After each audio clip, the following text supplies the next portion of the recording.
Big show coming up. Fran Duffy's here. EJ Smith is here. We talk AJ Brown. We talk Vic Fangio. We talk Eagles, Lions, a big game coming up on Sunday. Let's get to it. Plus Swooper on the PHLY Eagles podcast.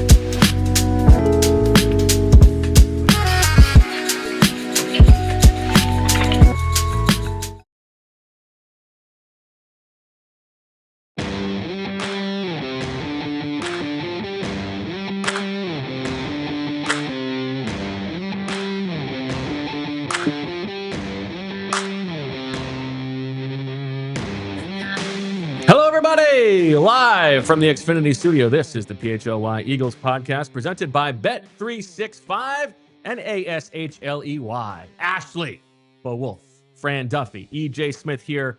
Plenty to get to on a jam-packed show on a Thursday afternoon. Eagles, Lions, full preview. We've got Swooper coming up with a little bit of controversy. Maybe a new twist to the game. We'll get to all of that. But let's start, EJ. I know people don't want to just talk about AJ Brown all the time, but he spoke yesterday after you guys had a good conversation on the show with Jamie and Rich yesterday. Tell us what he said.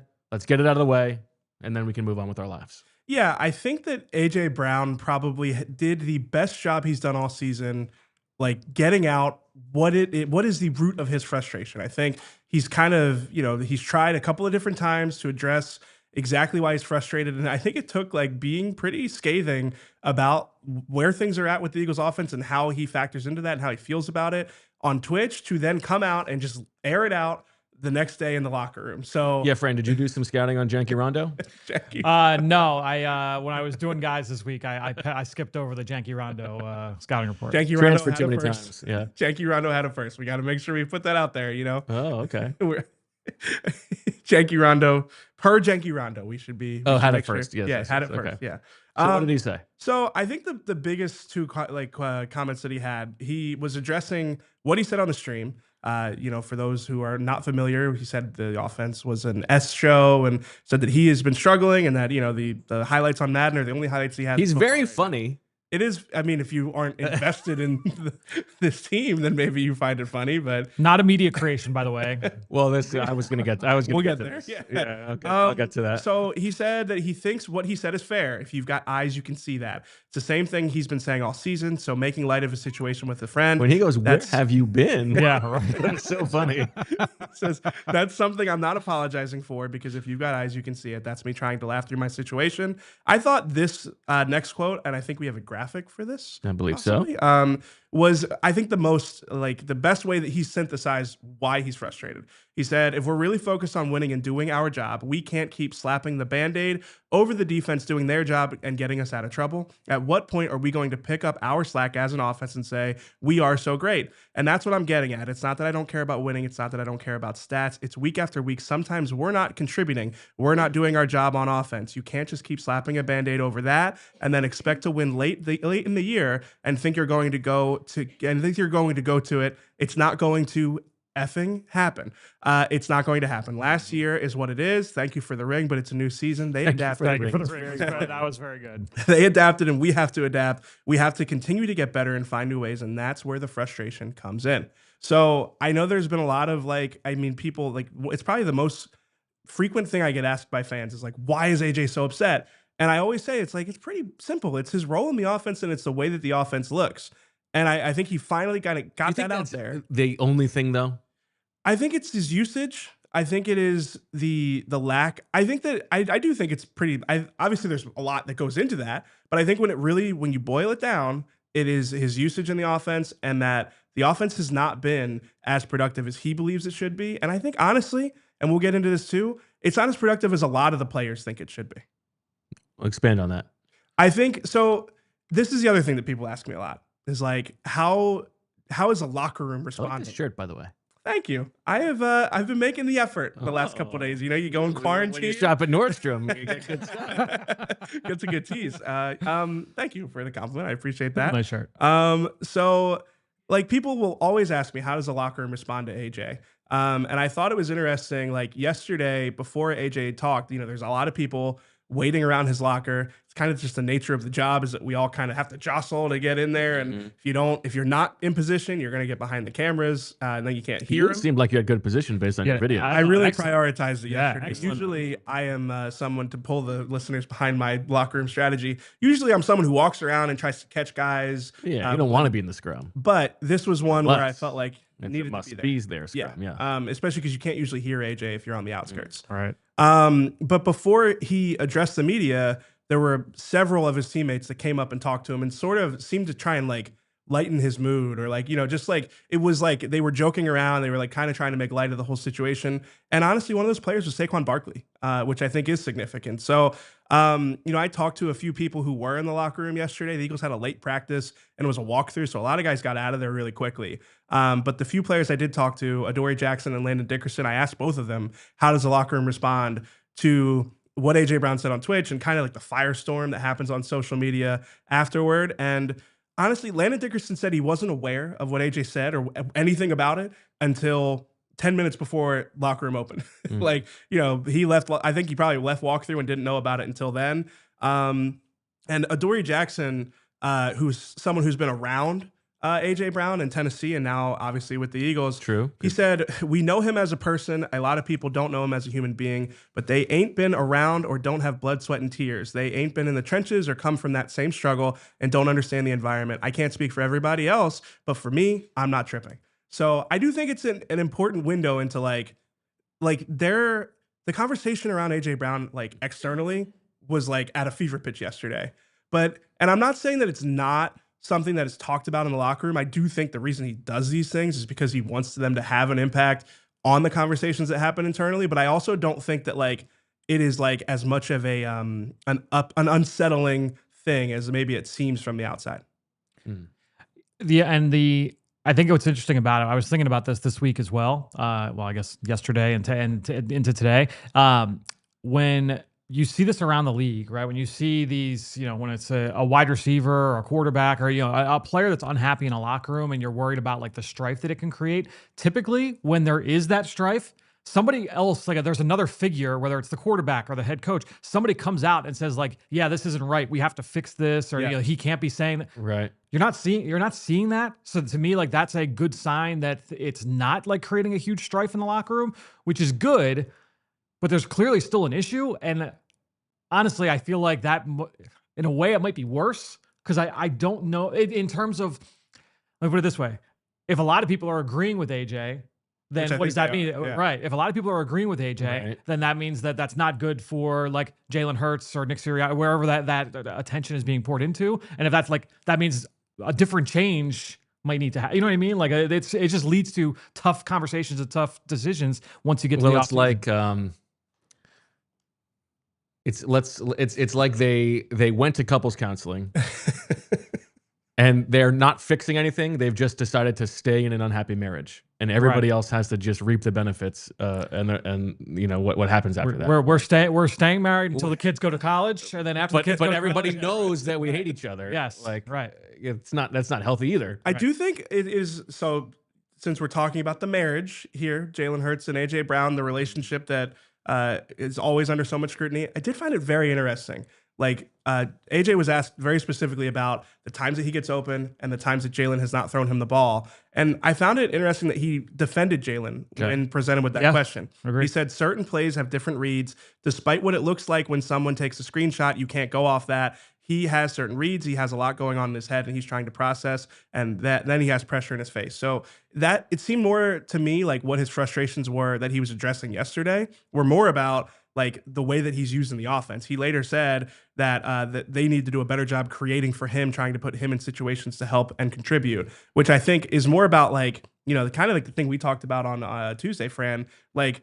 It took like how long for them to figure out like, no, they're not shading the coverages to AJ, they're shading it to the boundary. Like those are the types of things where it is like, it leaves a lot to be desired and like featuring one of your star players. So putting aside the way that he's messaging this, how much do you agree with him from a football standpoint about what the actual message is? Yeah, I mean, I honestly, I see where he's coming from. I get the frustration. I completely understand it, and I think the volatility of this pass game is frustrating. So if I were a member of that offense and someone that was supposed to be the focal point of that pass game, yeah, I'd be pretty upset. I'd be pretty frustrated. Okay, I found it to be AJ's probably his best attempt at addressing this. Like, I think it was probably the most real he's been, which to me, do you think it should have come sooner? Probably, yeah. I think given I think firestorm. I mean, my read on like the terrain of AJ this year is like, he tried early in the season to lay it out there and have the uncomfortable conversation. It did not yield results quickly. He became apathetic as a result. Said, okay, if I can't will this to happen, then whatever, it is what it is. And for whatever reason, I think that Packers game, maybe it was the reaction to the Twitch stream that kind of got him back to being like, all right, I'm going to try to do this again. And like, well, it also means he's here now. True. So maybe it was a reset. Possibility of not being. Yeah, that's a great point. Maybe before the trade deadline, he's checked out. It's like, maybe I'm on my way out of here. And now that he's here, and like, they had one of their worst games in the Nick Sirianni, Jalen Hurts era. Maybe then it's like, all right, we have to get because this I did on think track. It was telling when I asked him last week if, even though he didn't play in the game, the offensive performance against the Giants was more like what he wanted to see, because that did look like the kind of offense that we want to see, and he didn't go there. So I think this version, and this is probably my biggest takeaway, or like the thing I'll take away from it is like, this version of AJ Brown is more encouraging than the one we saw 2 weeks ago, where he is completely checked out, totally trying to say the right things and just trying to stay out of the way. Like, I think you want him to want to make an impact. And I understand, like, we've had this conversation, like, Devontae has been better than AJ this year, but like the best version of the Eagles offense has AJ Brown playing his best. Like, AJ at the top of his game is a top 5. I said this on yesterday's show. AJ's a top 5 receiver when he's at the top of his game. What is Devontae? Like a top 10, top 15 receiver? I feel like the best version of the Eagles offense revolves around AJ. I don't know if I agree with that. You think that Devontae is a top 5 receiver when he's at the top of his I don't game? know that I don't know that AJ has top 5 receiver in him right now. They're both great players. Yeah, we're not. They're both great players. I think I agree in that. We said it from the jump. We were like, week 1, we were like, is AJ hurt? Like, he doesn't quite. And I think that all of this stuff, I think that there's a little bit of like he's carrying that big chip that could be, it could be affecting the physical play. I don't know that he's quite that elite here, but last year he was. Like, I know that he hasn't been a part of the offense as much as we want him to be. But how many times this year has he looked that good? Well, the One Rams game. Yeah, but the Rams game is still the example I'm going to hold on to. I'm not ready to write off AJ being one of the most dominant players in football when he is utilized and given the opportunity to do that. And what did Jalen Hurts say about it yesterday? Yeah. So Jalen said he.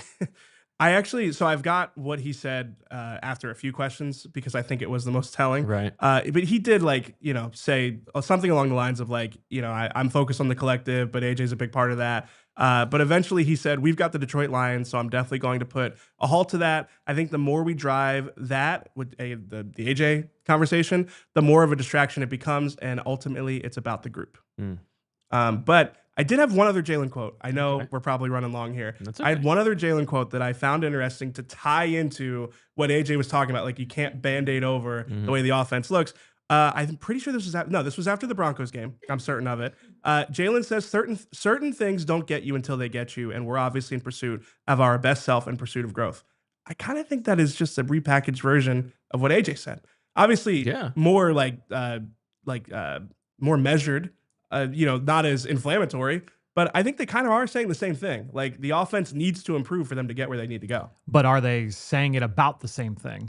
You know what I mean? That's a great question. I think they have the same solutions in mind. Right. Probably not. Yes. Probably not. Right. Probably not. And to your point about the media creation, I mean, there is the certain segment of Eagles fan who is, I mean, just substitute one word for another. It's like I'm so tired of AJ Brown making drama because AJ Brown has no idea what AJ Brown wants. Right. AJ Brown's not listening to AJ Brown. Like, why would AJ Brown say that? No, like AJ's the one saying it. Stop having your head in the sand. Even like talking to some guys yesterday, they were like, well, the media, like you guys get paid to like have drama. And it's like, this is about like, I said, like maybe social media, like the conversation on social media is like, you know, like fervent. But I mean, I think we said it on yesterday's show, like when this stuff came out about like what he said on the Twitch stream, like none of us were like, oh, great. Like more AJ comments. I'd love it. I would personally, I'd love to be talking about Eagles Lions right now. Exactly. I've got plenty of notes on the matchup, which we will get into. But no, it's a real thing. It's a real thing. All right. Yeah, unfortunately. Let's put a bow on it then. Let's move on. Let's take a quick break. We'll come back. Other cleanup from the locker room, what Vic Fangio said earlier today. Then we'll get into this huge matchup between the Eagles and Lions on Sunday night. Bet365 has 90 million users worldwide and they live stream over 780,000 events each year. And tonight is a Thursday night touchdown, which means you can use Bet365 and place qualifying parlay bets totaling $20 or more on tonight's game and get bonus bets for every touchdown. Terms and conditions apply. Download the app and use code PHLY365 when you sign up. Whatever the moment, it's never ordinary at Bet365. And remember, new customers now get $300 in bonus bets when you bet $5, win or lose. Sign up, use the code PHLY365, deposit $10, and place a bet for $5 to get $300 in bonus bets if your bet wins or loses. Bonus bets can be used on the spread, totals, player props, futures, and more. Whatever the moment, it's never ordinary at Bet365. Must be 21 or older and physically located in Pennsylvania. If you or someone you know has a gambling problem and wants help, call 1-800-GAMBLER. Next, let's talk about Rothman Orthopedics. Whether it's a sore knee, stiff shoulder, or nagging back pain, Rothman Orthopedics is here to help you get back to the life you love. Their team of specialists treats all kinds of orthopedic issues, from everyday strains to long-term joint pain, with care that's efficient, effective, and close to home. Rothman proudly serves dozens of communities across Pennsylvania, New Jersey, and Florida, with 30-plus convenient offices, urgent cares, and walk-in centers. Patients will find the full spectrum of orthopedic care at Rothman Orthopedics. From diagnosis to discharge, they provide their patients with every service and procedure necessary, such as x-rays, orthotics, bracings, MRIs, physical therapy, and more. Don't let pain keep you on the sideline. Schedule an appointment today at rothmanortho.com/PHLY. Rothman Orthopedics, your mobility, our mission. All right, back on the PHLY Eagles podcast, presented by Bet365. And Ashley, Vic Fangio spoke today, the truth teller. What do you have to say? Shopper. Yeah, well, that's my favorite thing that he said was about when discussing Jaelan Phillips and what he likes about him. He kind of had to be like encouraged to even talk about like why he likes Jaelan Phillips. He kind of thought it was a given, probably based off the way he played it against the Packers. He says, when you shop at Nordstrom, you get good stuff. You were flummoxed by this statement. In case anybody else is flummoxed, he said, like, he's alluding to the fact that if you pay a premium price, you get premium stuff. I am not a great like shopper. Like, I don't know a ton about like which department stores are nice. I thought Nordstrom was kind of like standard. Am I wrong about that? Nordstrom's like bougie. Yeah, I don't shop. I mean, I don't really shop there either. I mean, but I don't shop many places. Just mid for you. You're paying where are you shopping? He's out in Paris. Just it's definitely not. Yeah. I'm like a brand loyalist. So like once I find something that I like, I just buy like multiple of them, and none of them are really. I don't think they're at Nordstrom. You can tell that I don't put a lot of thought into the shopping experiences. How many times what's an in average his life department store then? Like do Macy's? you think Vic Fangio has actually purchased something from Nordstrom? Himself. No, it doesn't have to be for himself. But how many times do you think he has been the one to purchase something from Nordstrom? He seems like all he wears is team issued gear. Like the grout fits, the team issued grout fits. I mean, he's probably got like one nice suit, but he didn't get that from Nordstrom. Do you get a suit from Nordstrom? If you're Vic Fangio, you certainly could. Oh, so they're that expensive at Nordstrom. I'd have never bought a suit from Nordstrom. Neither have I. How expensive it was. Not very much. Maybe something for his partner. I feel like maybe Like maybe when he was the head coach of the Broncos, he had somebody get stuff for him at Nordstrom. But him being the one to purchase, I would put the over under at 1.5. Yeah, I couldn't see Vic Fangio like in a Nordstrom. Oh, Julia's on top of it. Oh, wow. Oh, so those are like, yeah, really like fancy like brand name suits. Oh yeah, I could see Vic in that. Could you? No, absolutely Oh, I was not. about to say. You said it to deadpan. Yeah, I bet Vic wore a suit at his Broncos introductory press conference and then never again. That's my. I want to see his introductory press conference. All right. Anything else from locker room that you want to discuss before we get into this matchup? Honestly, not too much. If you want to put a bow on the 4th down decision, I have what Jalen said. It's standard operating procedure in the play. It's a play we've made a ton of times and didn't make it that time. He pushed back on the notion that it was a check, but I think we're talking about semantics at this point. I think it's obvious that there was an adjustment at the line, whether like it was maybe a function of the play, but still something that the players did pre-snap. So, all right. Well, let's get into this game, which is a monster game for the Eagles and the Lions, and a nice reminder of the vagaries of the head coaching cycle, as we've got Nick Sirianni and Dan Campbell ready to square off for, I believe, the 3rd time. Sirianni, of course, they blew out the blew out the Lions in 2021 after the Flowers conversation. Right. Then the week 1 game, tight game. Weird Jalen game. Scrambles a bunch. Yeah. Devontae gets no targets. First game of 2022. And they haven't played since, and it felt like they were going to play last year. Both in Detroit. Both in Detroit. Games, yep. So this is their first time in Philadelphia. Let's take a look at the 2021 coaching hires because, boy, what a list this is. Sirianni at the top, 55-22, 6 playoff wins, a Super Bowl, 7-14 winning percentage. Dan Campbell, 45-31, the lean years in the beginning, 2 playoff wins. Next most successful of those 7, Brandon Staley, 24-24, 500. Arthur Smith, 21-30. Bobby Saleh, 20-36. David Culley gets screwed by the Texans, 4-13. And your boy. And then, of course, everybody's favorite, Urban Meyer. I thought about wearing my Urban Chop House T-shirt Thank you today, for but that. I decided not to. More, almost as many series of assault against his own players. Actually, if you think about it, yeah. Equal amount of publicly known assaults as a head coach, 2 wins.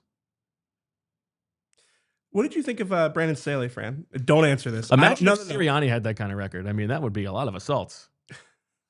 I don't want to hear what you think of Brandon Staley because I mean, come on. As a head coach or what? As a, like when he got hired by the Chargers? I'm gonna leave it vague because I mean, I feel like as a head coach is like But like, are you saying like how did I feel about him when he got hired? How do I feel about him right now? As a head coach? Yeah, I mean, you know, obviously the results weren't great. It's tough because it was a good situation in LA. Yeah. Where he had 2 great players, but I think that the scheme that he orchestrated there was really good stuff. I mean, they did a lot there, and there's been great reporting about the process behind that. So I'm fine with him as a defensive coordinator. I like the Brandon Staley. I kind of like have a soft spot for him. You fell for the press conference charades his first year? No, I just thought... Which he then never followed through on? I thought he was an interesting coach. Yeah. And in a bad situation. I would like, I don't know. I mean, I he had a franchise quarterback, so I guess you're probably right. I don't know. I just don't think he ever acted true to the things that he said were important in the beginning. I think he was a bit of a fraud. Yeah, that's fair. I mean, I still have a soft spot for him as like probably as like he's like Vic Fangio in that he's like a good defensive coordinator. He's like Vic Fangio. He's a good defensive coordinator, but probably not a good head coach. This is like Justin Fields level take for you. He's a good defensive coordinator. No, but you don't. No, I mean like he's like overqualified DC, not good enough to be a head coach. I mean, Vic might bust through this door and beat your ass. In his Nordstrom suit. That's probably not okay. He's like Fangio. He's not Jonathan Gannon. He's not like Jonathan Gannon. Why? You don't think Jonathan Gannon's a good defensive coordinator? Well, you do. Actually, I don't know if I do. Pew pew. Okay. Eagles offense against Lions defense. Yeah. Take us through the personality of this Lions defense. Obviously, they have had coordinator changes on both sides of the ball, but I think this was the side of the ball where people were expecting it to not be as big of a deal. Yep. You don't lose Ben Johnson. Plus, they had so many injuries last year. You felt like that was going to regress to the mean. How have they looked to you? Yeah, they've still had some injuries, particularly in the secondary, but this is a fun group to study. I think the big difference that I'm seeing this year, I think they are a little bit more multiple in their pressure looks. Once you get to second and long, third and long, they do more from a funky defensive front standpoint where they have a bunch of guys up on the line of scrimmage, or maybe they have double mug fronts, or they have a lot of different fronts that they'll throw at you. So you have to prepare for that. What I find to be interesting though, they're number one in the league right now in terms of slowest average time to throw for opposing quarterbacks. So the coverage, which by the way, like you usually don't see that from, at least from my recollection, you usually don't see that for high volume man coverage teams. Right, They are the number one man coverage team in football. That is usually a recipe for giving up explosive plays. We've seen that in years past. That's so interesting. Yeah, usually it's like, oh, if you play a lot of man, you're going to, it's like feast or famine. You're going to get some big plays, but you're also going to give up some big plays. And also you would think that if you're getting man, the quarterback knows where he wants to throw the ball earlier. Yes. Right. And so the ball would come out sooner. So it's a really well-coached unit where, let's say they're playing cover one and they're not blitzing. So you've got a single high safety playing zone in the deep middle of the field as a center fielder, and then you've got a defender in the middle of the field playing as a robber, whether it's a safety or if it's a linebacker playing as a hole player. If there's a shallow cross, the linebacker picks him up and then the slot corner becomes the hole player. The safety jumps the cross and now somebody jumps over. The communication is excellent. Now, I do think a big part of that is the fact that they do not substitute. It is like a Vic Fangio style in terms of they play. In an ideal world, they play like 13 guys on defense. Okay. 14 guys in a given game. They don't play a lot of different guys. They live in base defense. They play a lot of three linebackers on the field. Now, a lot of that has been colored by the fact that they've faced the second highest rate of non-11 personnel so far this year. So they've faced the teams that want to play in multiple tight end sets and 6-0 lines. So that has dictated the amount of base, but they definitely have a lot of faith in those linebackers to play in space, to match up against running backs, to match up against tight ends in man-to-man situations and hold up in coverage. So it's a fun group, but what's interesting about it too, I mentioned the average time to throw. They have the second longest average time to pressure. They have the second longest average time to sack in the NFL. So it is like they're going to force you to hold on to the football, and then they want those pressure looks to be able to get home. They don't have a ton of guys that are able to win quickly. Aiden Hutchinson is a guy that can win quickly. His get off is actually faster than it's ever been in his entire career. He's flying off the ball, and they do mostly left side. Okay. Mostly against the left tackle, but they move him around this year. Like there have been reps. I know he had a pressure last week where he's lined up as a standing up, basically what the Packers have been doing with Parsons, where they line him up behind the defensive line and just give him a free run. So they're doing more creative things with him in that way. But they play a lot of base, like I said. It's a lot of three linebackers. They utilize all three of those guys in kind of different ways. You have Jack Campbell in the middle, Alex Anzalone, who's a PA native from Wyomissing out there at the Harrisburg area. Wow. Wyomissing is not Harrisburg area, is it? Yeah, it's Reading. Sorry. Yes, I lived in Wyomissing. Yes, Wyomissing is the Reading area. Yes, that's the pagoda. That's it. Yeah, and that's Taylor Swift. Right. The pagoda, Taylor Swift. Right. Yeah. Nordstrom. And then Derek Barnes and Ross Tucker, of course. And then Derek Barnes is he's the third linebacker with that group. So it's a fun group to study. Like I said, a lot of man. But are they going to play as much man against the Eagles? That's the question. Do you think that they're going to play that way? Because they're not going to just play man, line up and play man most of the game, right? Even though that's their identity? I don't think they're going to do it the entire time. No. I say this because the Eagles have struggled against zone. Jalen Hurts forever has been much better against man. Yep.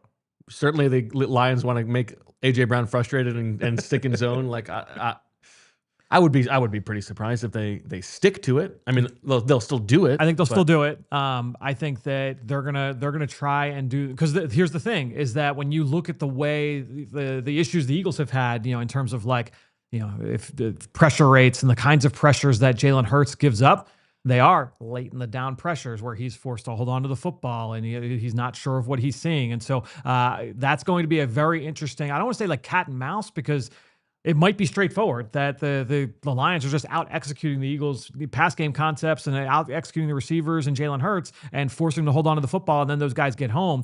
But there's definitely a push-pull there in terms of this is what the Lions have done really, really well so far this season against opposing quarterbacks, and that happens to line up with where when the Eagles' offense looks as bad as it does, that's the way it looks. It's Jalen holding on to the football and not being able to push it down the field.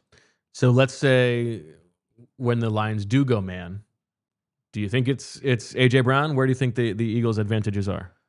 Yeah, I think that it'll be interesting if they just do decide to go man. They like I mentioned, they've had injuries in the secondary, so they've been kind of like moving pieces around. Terrion Arnold, who was the other corner in that draft with Quinyon Mitchell.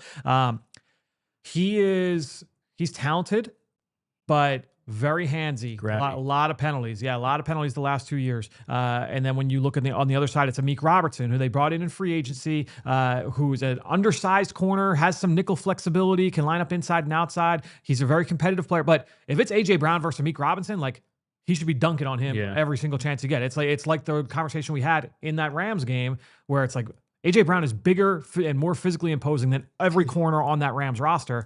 It's a similar kind of. So my guess is it would be Terrion Arnold, who is a little bit of a bigger corner, trying to match up with AJ, and then they have Robertson going up against Devontae. Now, when they go into nickel, Arthur Millette is like their regular nickel corner. He's more of a bigger, more physical corner in terms of playing on the inside. It's good. That'll be interesting to see how they want to try and match up. Look, they took Terrion Arnold and said, go follow Jamar Chase. And there have been times they've done that. They did not do that with Justin Jefferson. They went up against Minnesota Justin Jefferson. A lot of Terrion Arnold's reps came against Addison in that game. So they have definitely mixed and matched the way that they've tried to approach it from that standpoint. I wanted to ask you about those like matchups against premier receivers. Is it like, do they do a lot of cover one double? Do they bracket at all toward the star receiver, or do they really just leave those guys on an island? They'll bracket every once in a while, but it's you're talking at most a couple times a game. It's not going to be something where it's like, oh yeah, like every third down, this is what I would be surprised, because just based off what we've seen so far, that has not been the way that they've operated. We have two quick Eagles news notes that I can sneak in here. Cam Jurgens, according to Tim McManus, is practicing for a second straight day. He has a brace on his right knee, and the Eagles signed Titus Leo to the practice squad and released Ambry Thomas. Tough. Yeah. What were you laughing at before? Julia's reaction to you saying Gravy. I mean, she just like couldn't. I didn't know I had a reaction. I didn't say it once on Tuesday. I know. You I always have. I guess I always have a reaction. Working on it. All right, let's take a quick break. Come back with a little bit more on this side of the ball, including the Lions' run defense. Then we'll get to the Lions' offense, Swooper. Lots of fun stuff coming your way.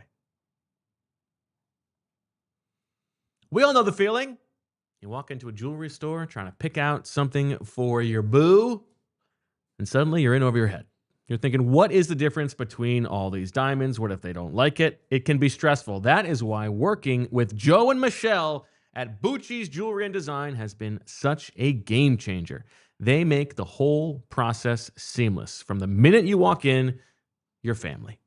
They actually listen, help you figure out what they will love, and then their team designs something completely custom right there in-house. No pressure, no pushy sales vibe, just good people who love what they do, and the end result is something you are proud to give that your significant other will never forget. So the next time you need that perfect piece, go see Joe and Michelle at Bucci's Jewelry and Design, 30-plus years in the game. Voted Philly's #1 jeweler year after year. Over 1,000 5-star reviews speak for itself. Check them out at BucciJewelers.com. That's BUCCI Jewelers.com. And tell them the guys at PHLY sent you. So I'm over at Janky Rondo's house last night.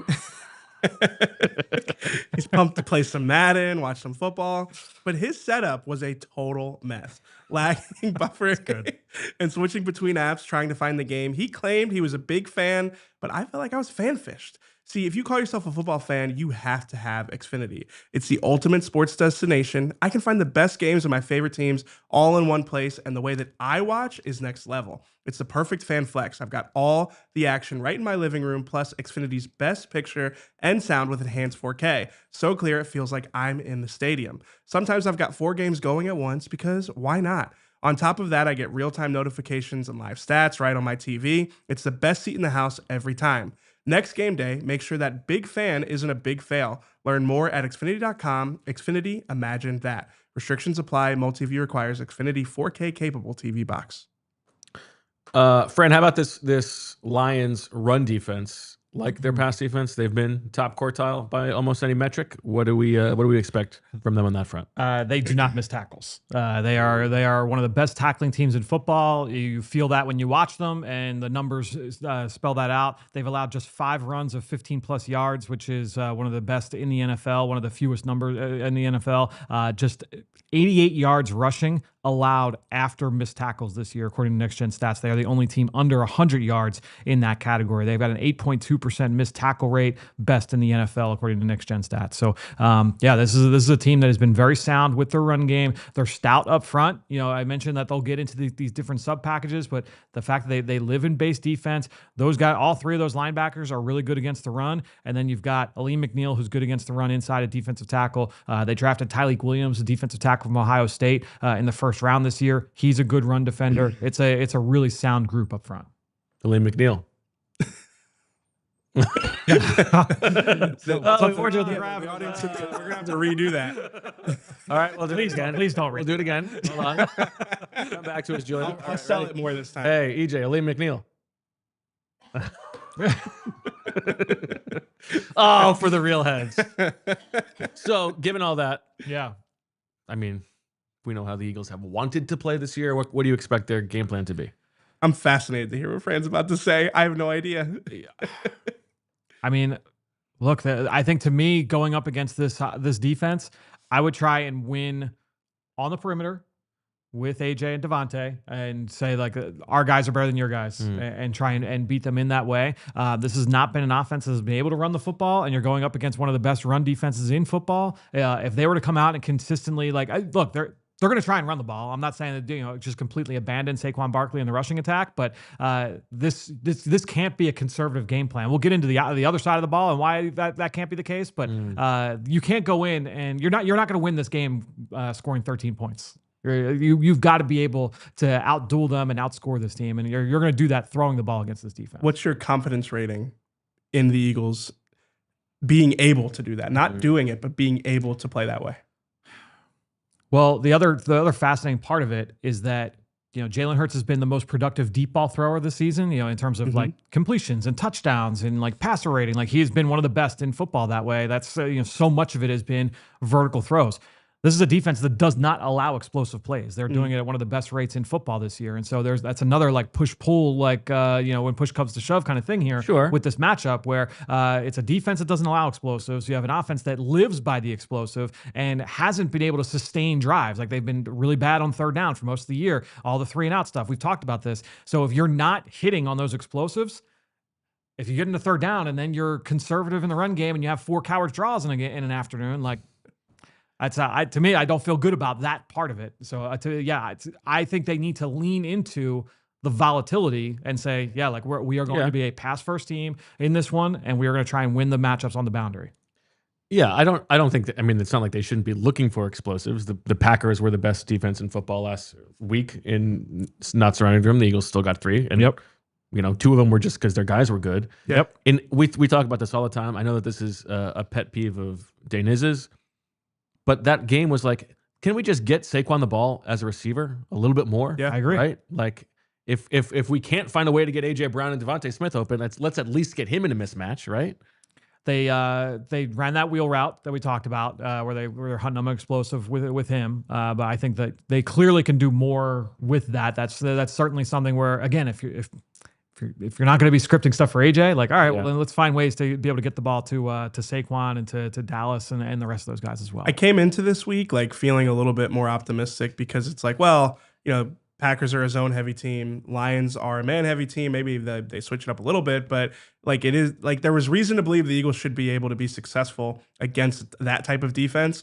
But when you really dive into the numbers, it's like, they don't give up a lot of explosives. The Lions defense is a lot better, like in terms of like a success rate team. Like they're good at keeping teams behind the sticks, and it's just like I don't know. The more you get into the matchup, the less confident, at least for me, the less confident I felt about the Eagles' offense figuring out a way to be a pass-heavy offense against this team. Dan Orlovsky yesterday posted on social media. It was a clip of one of these like unique sub-package fronts from the Lions where it's like, a bunch of guys standing up, and he just put, it was a screen grab, and he just said, good luck figuring out who is the pressure guy and where. And I reposted it and I said, the Eagles will see a lot of this on Sunday night.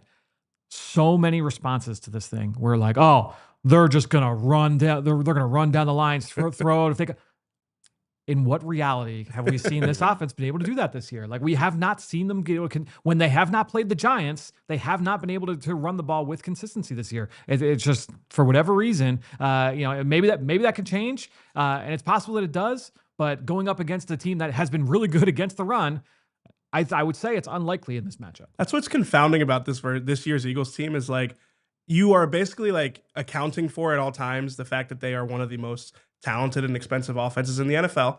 And like, could I see a world where AJ Brown has like 12 catches for 180 yards or something like that? Like, sure, he's a really good player, but like, I don't know when that's going to happen. I don't know if it's going to happen. So you're kind of like hoping for like the get right game without any real indication as to this being the week it's going to happen. Did you guys see that the NFL filed a grievance against the NFLPA to stop the team report cards? I have a funny story about that, actually. Really? I just saw that just now. So that's hilarious. That's really funny. Michael Bidwell, like, oh, they said my carpet was dirty. Please, sir, tell them that's mean. I think the timing for this Cancel culture.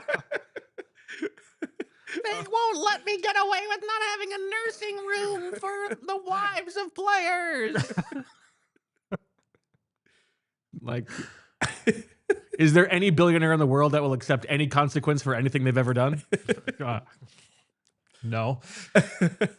The timing of this is interesting because the QR codes were in the Eagles locker room yesterday for the player poll. That's why. That's what did you use it? I had to give it a spin. I had to see if it worked. And Yeah.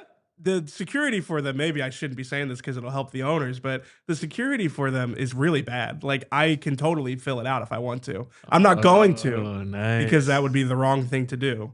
But I mean, you can just fill it out. Like, it asks you like a couple of questions about like who you are, like not who specifically you are, but like, you know, are you a rookie? Are you a veteran? Okay. What position do you play? Are you in the practice? We're gonna need squad to or the cut active this. roster? We're gonna need to cut this. I don't want them using this and getting these things whacked. Well, you know, maybe they verify it by the end because I did not fill it all the way out. All right. Maybe you have to verify it at the end. I'm sure you do. Yeah, definitely. Definitely.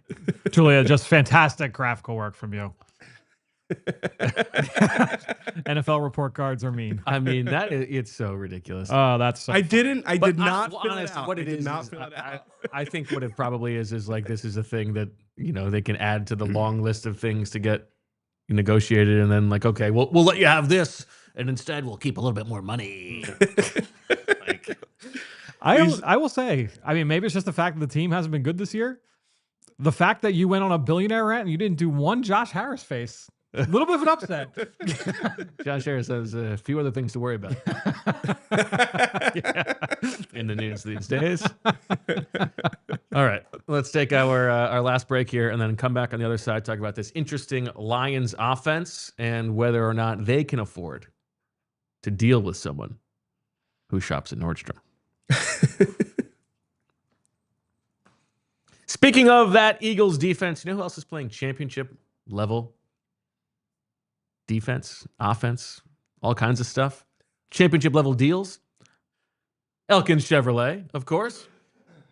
And they've got a Black Friday deal that's like every single day at Elkins Chevrolet. Route 73 South in Marlton, New Jersey, run by three brothers, Jason, Adam, and Josh. These guys are in the store every day working to make sure they have a huge lineup of Chevys at the best price and providing honking good service. No fumbles, no drama.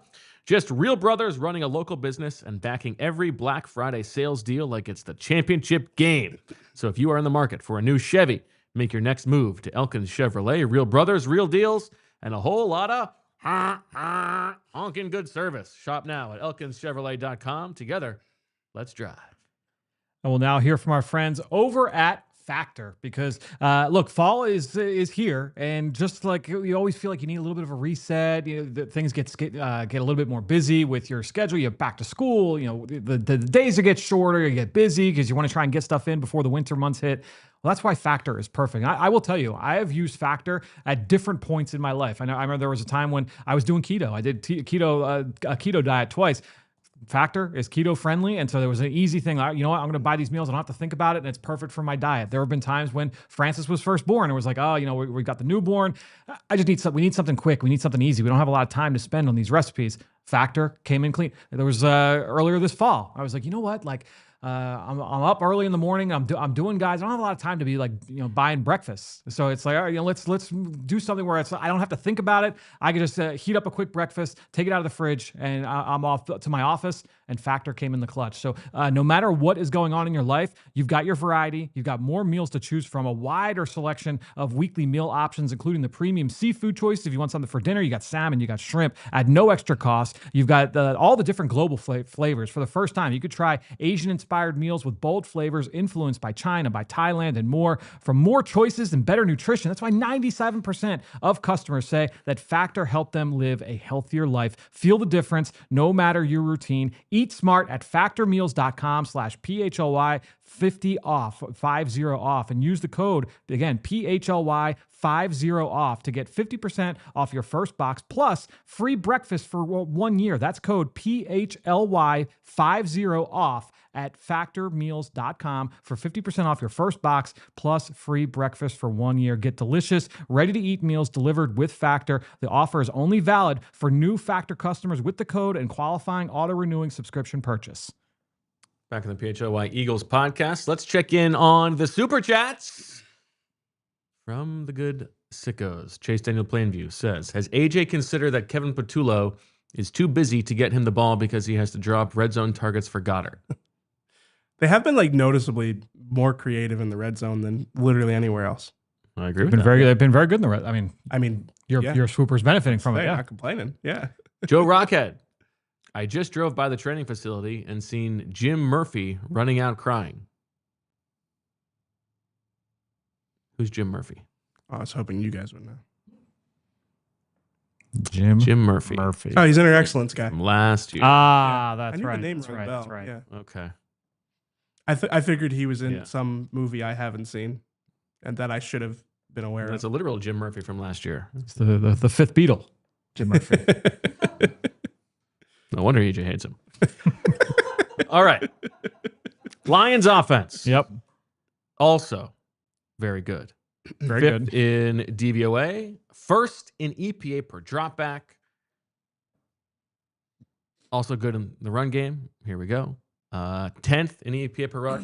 Now they've got some explosives in here because the rush success rate is 24th, but 10th in EPA per rush. But the passing game has been nails this season. What do you see? Well, big change this week because even though these numbers have been as good as they have been, they made a change of play caller where Dan Campbell took over the play calling from John Morton. As we talked about yesterday, very shrewd to do it ahead of the Commanders game. I liked how Mina phrased. She's like, give me that. But here's the thing: is that everybody's pointing to look at the difference in numbers. It is thrown off by the fact that you played against one of the worst defenses in football, but schematically, it's like, all right, well, what are some of the things they change in terms of their overall approach? Number one, a lot more motion. 57% of their plays used motion. That was the highest rate in any game this year, the second highest in the Dan Campbell era. They were at just under 39% motion rate, so there was a pretty significant jump in last week's game against Washington. Some of the other things before this game, they leaned into a lot of 12 personnel. There were a lot of regular 2 tight end sets, 2 receivers, 1 running back on the field. They've really toned that down, and they leaned a little bit more into jumbo, go 6-0 line, but then they play a lot more out of 11. And so you get all 3 receivers out in the field at one time. They did more play action as the game went on. You saw a lot of that. So there were definitely some changes in the look and feel. This is an explosive offense. You have Jahmyr Gibbs is lightning in a bottle. You've got Amon-Ra St. Brown, who is extremely dependable, and you can work inside and work outside. They're very creative with his usage. And then you've got Jameson Williams, who had his best game of the year last year. The big thing with him was that they were utilizing his speed as primarily a deep threat in the first 8 weeks. And since the bye week, they had a week 8 bye. The last 2 games, a lot of it, they still use him downfield, but they're getting him targets close to the line of scrimmage and just let you go run. And he had the explosive off the shallow cross on a catch and run play against man-to-man coverage against Washington last week. So they are trying to find ways to be able to get those playmakers the football. It's a big test. You think Quinyon follows Jameson Williams? I think he's more likely to follow Jameson Williams than Amon-Ra St. Brown. Yes. Well, because he'll be think, inside. I think right? most of his work comes inside, so you feel good that that's probably Cooper DeJean. The whole like nickel situation is going to be very interesting this week, because do you feel as confident if that's Michael Carter again? Like, because usually it's like, oh, like Quinyon, no, he doesn't need to follow the other guy inside because you got Cooper DeJean in there. But are you going to feel as good like throwing Michael Carter first game in the scheme and saying, yep, you got to take Amon-Ra St. Brown? No, I feel like this is a very easy decision. Yeah, I think it's an Adoree Jackson. Actually, I think it's Cooper's inside covering Amon-Ra St. Brown. Q is on Jameson Williams, and Adoree's got whoever else. So there was a question I think Vic was asked about this today, right? Where he was asked, how does Michael Carter and his inclusion, affect your usage of Cooper? He was like, it might. Like, it was like a very like vague answer. I thought that was interesting. He also kind of downplayed Michael Carter as a safety. He said that he thought that nickel is his best position, obviously. He loves to publicly contradict something that Howie says. Yeah. It's like one of his favorite things to do. One thing that is interesting, this was a number I saw yesterday. God came on the edge. Yeah, it was very good. They have feasted against bad defenses. So they are 4-0. This is against the bottom 10 scoring defenses they've faced so far in the schedule. 4-0 with 42.8 points per game. Against everybody else, they are 2-3. That points per game gets cut in half. They're down to 22 points per game against everybody else. Not just like, the top 10 defenses, like everybody else that's not in the top 10 or in the bottom 10, they have not been nearly as successful. I would say the big thing when I'm watching Jared Goff, the best version of this pass game is like 1, 2, 3, ball out. Ball out, top of his drop. Ball's got to be out. Hey, the ball has ball's got to be out. Got to be out.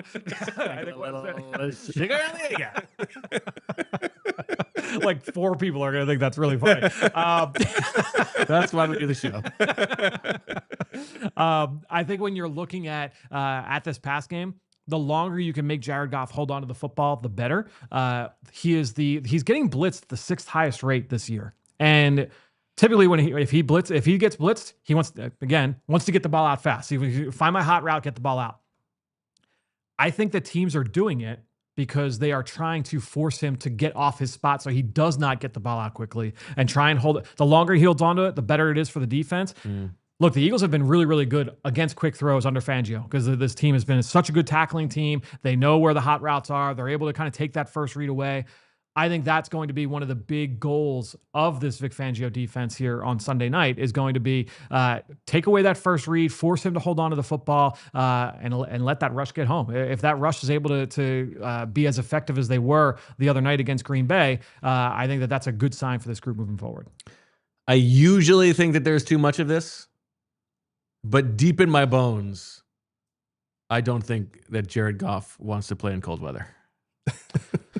Yeah, I mean, there's historical evidence. Do we know what the weather is on Sunday night? It's gonna be a night game on Sunday night. It's gonna be. That's not good. Yeah, that's too mild. Yeah, Oh, Yeah, okay. 50, Windy. Oh, come on. 17-mile-an-hour gust. Okay. It's not nothing. No. Ton of it. Who would you rather have? Okay. Rest of the season. Ooh, Saquon Barkley. I was going to ask this. Oh, no. You're talking like talent. Like I could just pick one to run with. I was going to ask if Jahmyr Gibbs, is he a top blank running back in the NFL? Like what's the number for you? He's But your really good. question's He's really good. Would I take just for the season? Just for the So season. I'm not counting age.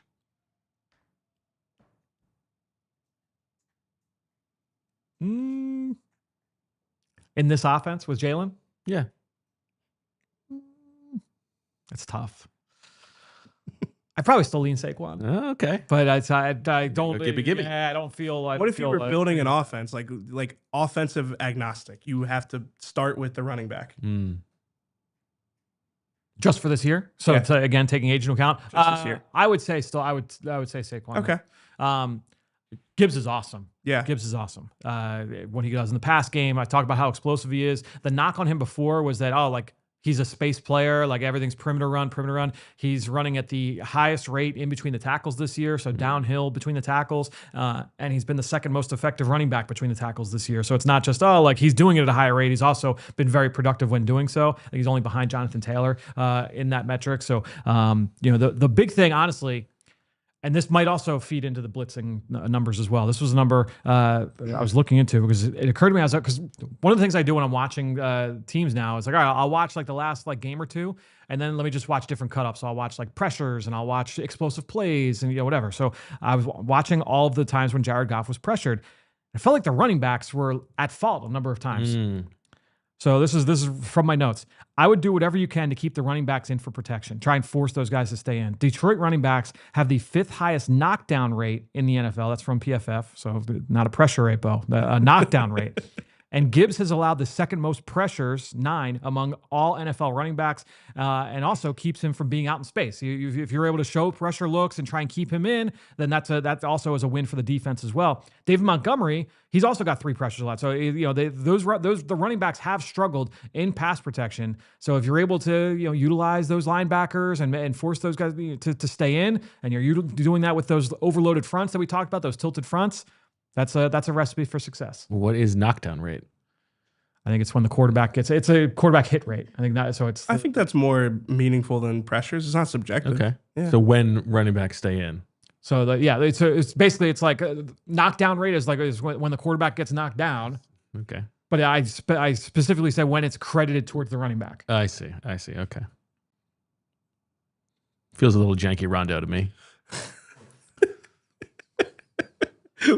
Just saying. I think their general point stands.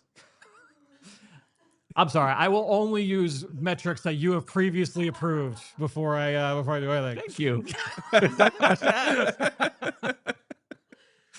By the way, everybody check out the latest episode of the All City NFL Draft podcast with Fran. Great conversation with Mike Mayock. Thank you. General process stuff. And then my favorite part I told you was there's a point in there where I think you get a little bit of like insight into Mayock like running a room because he calls you to account for something. He won't let you sit on the fence. He wants to know what you really think. Yeah, it was honestly a lot of fun. It was a great conversation with Mike. And someone that I've known now for a while, and it was great. Honestly, it was one where, because a lot of the guests I'm going to bring on that show, it'll be like, oh, let's talk about this player. This one, I was like, Mike, evergreen. Hey, like maybe we'll talk a couple players here and there, but I just wanted to pick your brain about process, and we'll hit record, and it was a lot of fun. So get that wherever podcasts can be found. Go ahead and check that out. And now that we've made it to 2:59, I can tell you we've got more to come in overtime.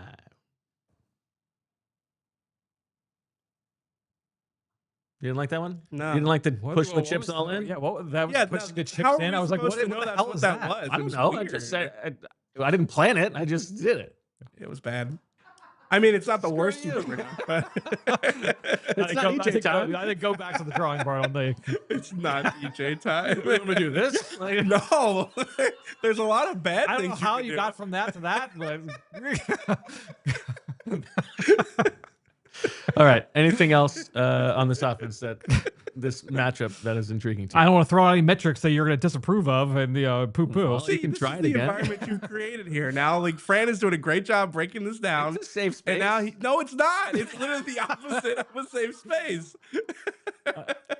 Let's see. Gibbs has 329 yards before contact. That's the 2nd most in the NFL. Oh, well, who establishes contact? This is ridiculous. Actually, that one I think is pretty fair to know when contact happens. Wide receivers are all very good as blockers. The line is I mean, Penny Sewell is one of the best right tackles in football, one of the best pure tackles in football. I shouldn't even say that.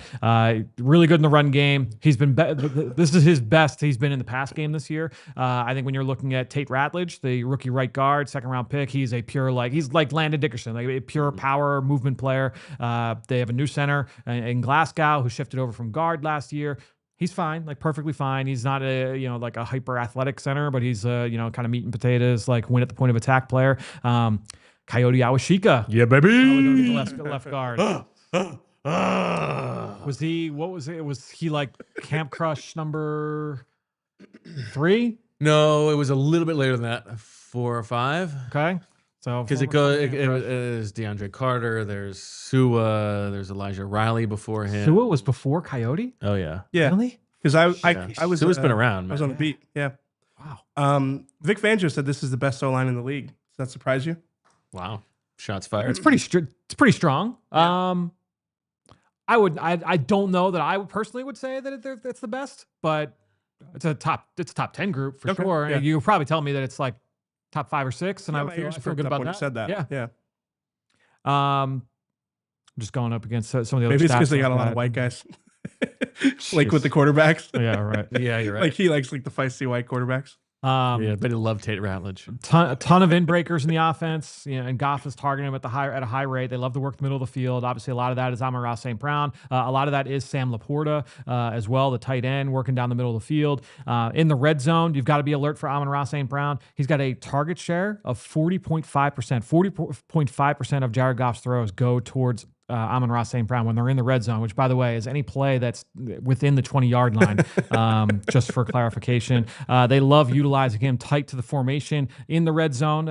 He's being used at a very high rate down there. I think everything else I hit on. Yeah, this is it's a good offense, and reason to believe that their best and most productive football could be ahead of them, given some of these changes we've seen in the last week or two. Do you think the Eagles stick with the rotation at linebacker? Yeah. Or does this game make you feel like, oh, this is more of a Jihad game, or this is more of a Nakobe game? I think that they present enough challenges that you can make the case for either one, because you say, oh, they want to run the ball. This is going to be a Nakobe day, but they also can throw out a lot of these sets. And you've got Laporta, and you've got these. They are. That was one of the things that did stand out. It was like the first couple drives of this game against Washington, and it wasn't just like, oh, like 12 personnel. It was they go 11, and then they go 12, and then they've got a pony package, and then they've got 6-0 line. Like they were bouncing around. It was what I loved about what the Eagles did a couple weeks ago against the Giants. It was very similar to that, where they were very multiple in their different personnel groupings. Okay. It's a fun group. It's a good offense.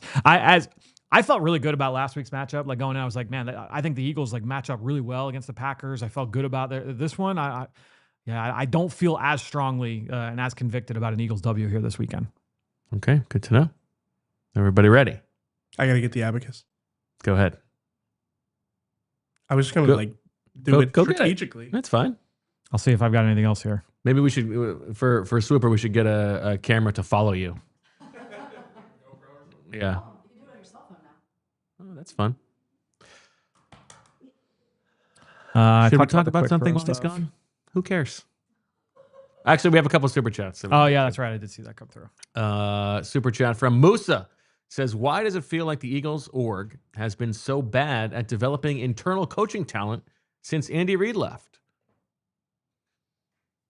I don't know if that's fair. I mean, they've had a bunch of guys hired away to become head coaches. Yeah. I think this is too close to there's I think we know why Chip didn't develop anybody. Doug had Frank leave. Other people ascended to coordinator roles. There hasn't been like from a quality control to a head coach. That is true. Yeah. But it's also a little early for that. But For Nick, yeah. They also haven't been. I guess it's hard to delineate between like a homegrown coach. You don't get the versus, quality control to head coach unless you've been somewhere a while. So that's fair. Yeah. Yeah, I mean, they're not going to turn around a QC to a head coach in 4 years. Yeah. Right. They've also had like a number of veteran coaches. Like there's like where it's not like they are established already, right? Like Jim Schwartz, Vic Fangio. I think that is a bigger problem. That was a bigger problem, frankly, for Andy Reid at the end of his Eagles tenure. It is a harder thing to do when you are at a place for a very long time. Yep. I don't think we've yet gotten to the point for Nick Sirianni where that has had to be important. Also considering the people who he tried to make happen were let go, and then how he had to step in. So yeah. Okay. Go Birds XTL says, besides Jalen Carter, which Eagles defensive lineman is most likely to get an extension in the offseason? So you got Jordan Davis, who is entering the 5th-year option. Yeah, so you Nolan Smith, who will be eligible. Jaelan Phillips, who is scheduled to be a free agent. And Amaro Ojimo, who is now eligible. He says he would sign Ojimo. I think it's a good question. Can we store crank? Yeah. If you're playing percentages, I think Ojimo's one. Oh, that's. Well, it's just like I think I'd have him 3. really. So you'd have Not that I would do it. I'm just saying You would have what Nolan probability is. and then Davis. I think Davis is most likely just because of the. Because they don't want him to be you're right. entering the final year of a deal. Yeah. And you can push money. You can change the cap number by signing him. I think Davis As is opposed most to likely. letting him sit on the 5th-year option. You could talk me into Davis, but I do think it's one of the D tackles. I think that the Nolan. do you think Phillips there's a chance that they split? sign both Davis and Ojimo? Commit real money to both? It depends on how much Ojimo is going to go for. I think Ojimo is probably the easier of the two to sign too. I think I'm going Ojimo you one. think that he's better than the guy who just signed like a $100 $140 million deal. Yeah, but that's because I know ball, and not everybody knows about Moro Ojimo yet. He's Not everybody knows about Moro Ojimo yet. like I don't think he's going to command at the deal that Milton Williams did. Milton Williams had years of production to prove it. Yeah. Yeah, I don't. Well, listen. There's also we've talked about. I feel like they could have signed Milton Williams before last year. So True. it is like they don't want to repeat the same mistake potentially. But I don't know how much of a discount you're getting on Morrow. If the second half of Jalen Carter's season is like what the first half is, I would anticipate they're gonna extend him. But what is that extension going to be as big as what we thought? Yeah, I think that goes to the game Yeah. we played last week about the most at stake for the second half of the season. Yeah, I think there's probably a $12 or $13 million a year annual value that he has at stake this year because I think you framed it well. It's the difference between maybe top he paid becomes D the highest tackle, paid yeah. defensive tackle versus maybe he becomes the highest paid defensive player. defensive player. I think personally, I think that's gone. I don't think that happens. Highest paid defensive player. I think you're probably right. Yeah. Yeah. I mean, unless he has an absolutely unless- lights out season, but Right. I still think he resets the defensive tackle market right now. Do you think there's any? It's like $31 million for Chris Jones. Probably. Just because of his age and potential. Do you think there's a chance that they hop on Nolan Smith the same way that we expect them to hop on Jalen Carter and sign him to a real extension right away? The injuries, man. Yeah. No, I'm worried about that. If you're basically evaluating your two injury prone edge rushers right now for the second half of the season. Right. That's why I don't think they can be high on a Stork ranking because it's like 50-50.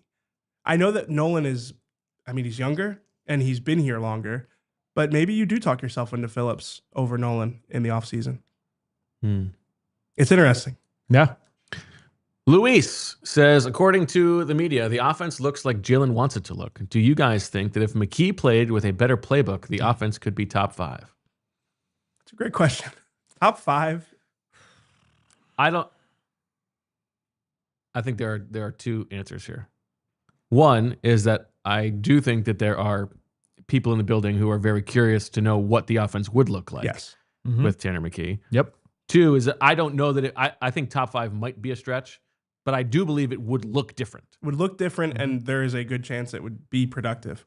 I think it's hard to say more productive. I think that's Yeah, I agree with that's that. a very strong Yeah, statement. it's a strong statement, but I will say non-zero chance. It's not even I not think- zero. I think Yeah, it's like- like We should qualify that 35 statement turkeys. though. Like you're saying, like 35?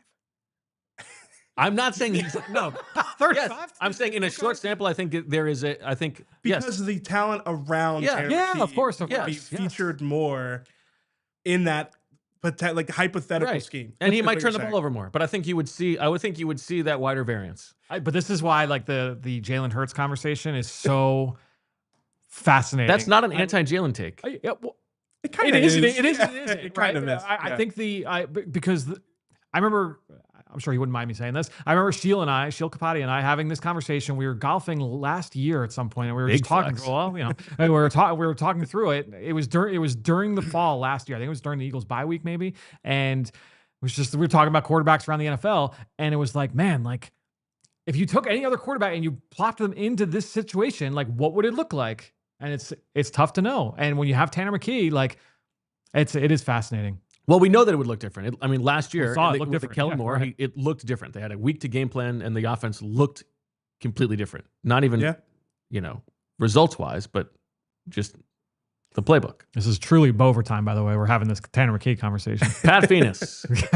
Losing wouldn't be a huge deal, but a 2023 Niners-esque blowout would certainly be. I can actually, Yeah. that's actually, now that you speak it No, into that's- existence, I Pat, know. that That's- is not impossible in this that's game, a- I feel. That's a really That is a thing. that's a good point. But And you know what that led to? they've got Vic Fangio now. The worst decision Howie Roseman ever made. Oh, that was. You were sitting in the chair for that speech, no? I don't mean the chairs all look the same. Well, I yeah, was but you were sitting right at the here. front of the Yeah, chair, right? yeah. They've got Vic Fangio now. That's true. That's the big difference. Yep. They got Eddie it all Poe. together. You think he's related? You think it's Eddie A. Poe? Right? Is that where Fourth we're going or for fifth or something? Yeah, maybe. Real Are the brooding kind of Flyers in here guy. for? Oh, Man, I really miss Kellen That's Moore. good news for us. Yeah. Better get comfortable. Eddie says, "Man, I really miss Kellen Moore. How much do you think he misses Philly? Nola is bad." I don't know if he misses Philly. Yeah, I feel like given the drama, I can't imagine he misses it that much. And they got great food down there in New Orleans. wow! Shots fired at Philly food scene. Oh, no, I'm not saying I love the Philly food scene. I'm saying that I wasn't talking about him missing the city. I think he is happy where he is at in terms of like jobs, offenses that he's in charge of, level of scrutiny. How's your boy Tyler Shuck looking? I mean, not bad last week. I think it was Anthony's show. They were like arguing about how to pronounce his name, and like they were like mad that it was pronounced the way that it is. I'm mad it's pronounced that way too, but that is how it's pronounced. Yeah. Doesn't make any sense. I haven't grinded through the Saints passing game film, but from what I understand, like there was some. I mean, there was some good stuff last week. in what other word in the English language is OUGH spelled uck or pronounced uck? Careful. Yeah. We are in overtime. That's a knuck of that. That was bad. I don't like that. Tuck actin to actin. Man, free advertising. All right.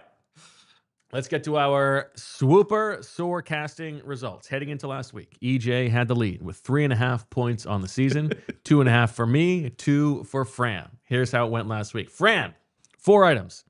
Jalen Hurts finishes the game with a net 0 turnover differential. And we should take a minute to explain how wild it was that you spoke into existence a crazy play in college football that night. Unbelievable that we talked about this last week on Friday's show, and literally Friday night USC is playing and their quarterback throws an interception and then goes to force a fumble on the return. Just unbelievable that happened. Visionary. Did not hit in this game though. No, it doesn't count. Yeah, it doesn't count. The Eagles outscore the Packers in the second half. Did hit. The Eagles gained more than 191 yards from plays under center. Definitely did not hit in this game. And then the Eagles win by more points than the total number of turkeys bid on this item, which was 11. They won, but only by 3. So 1 hit for Fran. EJ, the record for longest field goal in the NFL history is broken this week. Did not happen, although you do keep that for I this might be week. waiting until next year for that one. The Eagles do at least one of the following things. Force a turnover on special teams, get a 3-and-out on the Packers' first possession, intercept Jordan Love 3 times, get 2 Nolan Smith sacks, get 2 Nakobe Dean tackles for loss. Did not hit. The broadcast shows a picture of Jalen Hurts and or Carson Wentz at Lambeau Field in 2020. Did not hit. Jalen Hurts and A.J. Brown celebrate a touchdown together on the field. Boy, wouldn't that have been nice. Did not happen. Do you think if the last play hit on 4th down that they would have celebrated together? Probably not. No, I don't think so I either. don't think so. Jalen Hurts accounts for more total touchdowns and fewer turnovers than Jordan Love. Did not happen. So you didn't hit anything. However, you had the leftover that's still in your pocket. The Eagles remain 100% on the season. 0 for 0. In touchdown rate in goal-to-go situations. That did happen. Just a One hit really for you. bad collection of items for me there. Maybe it was COVID brain. Maybe I can blame it on my quarantine mindset. No, you're not giving me any space here. I mean, listen, I'm in the lead. I'm playing well in Super, but So you guys are tied at 1. Bo, 3 items. Either team runs a tush push on the opening drive. That did hit. Now I was. Go ahead. No, what? When it was run on the Packers one, yes, and it wasn't a tush push; it was just a quarterback sneak. Oh, I know. I was so ready to come in. We were all gearing up for that fight. We were all gearing up for that I was fight. so ready to fight you on that. Thank God that the Eagles then ran a tush push. We were all ready for that. Brandon Graham records a quarterback hit, tackle for loss, forced fumble, fumble recovery, or Very draws a close. holding penalty.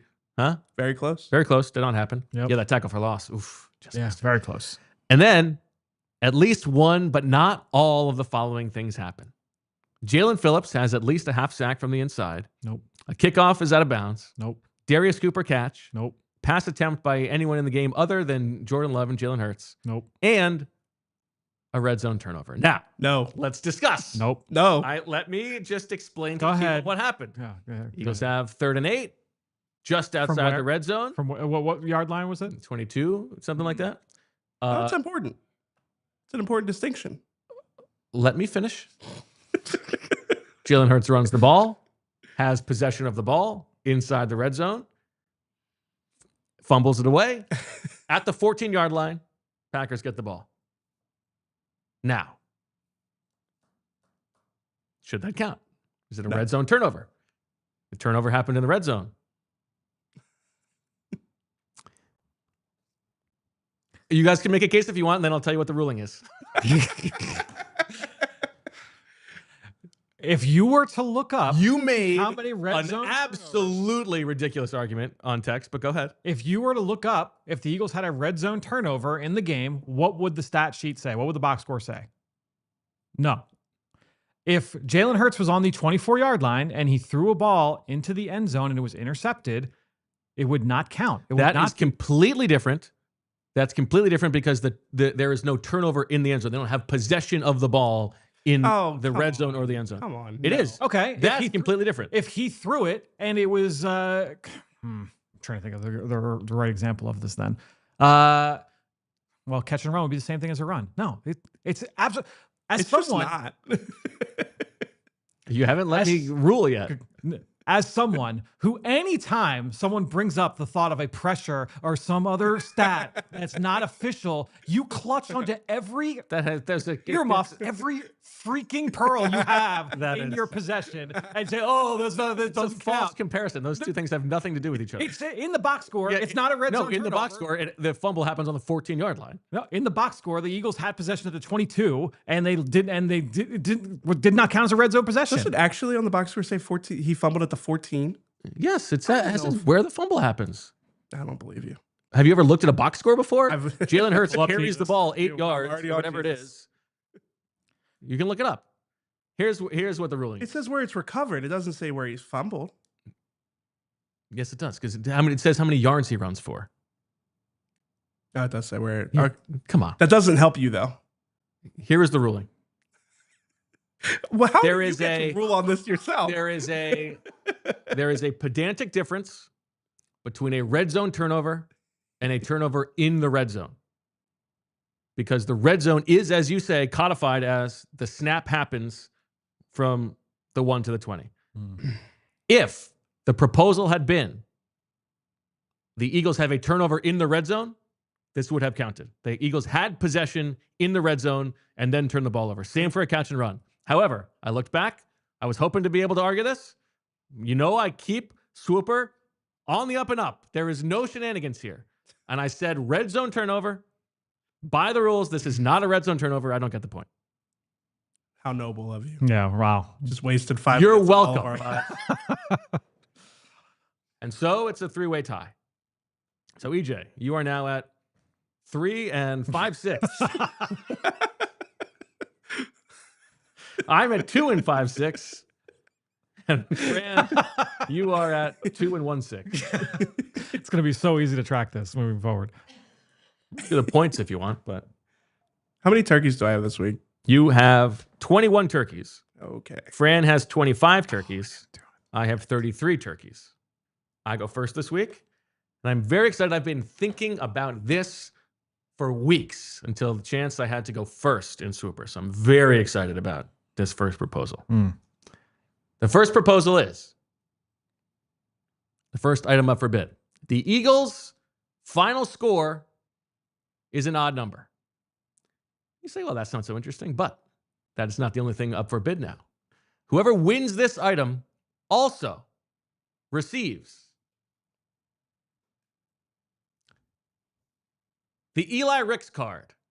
What is the Eli Ricks card? Oh my God. Well, here is the Eli Ricks card. Eli Ricks, of course, has been Jesus. has been has been a part of 9 transactions for the Eagles this year. Dropped from the practice squad, added to the practice squad, dropped from the practice squad.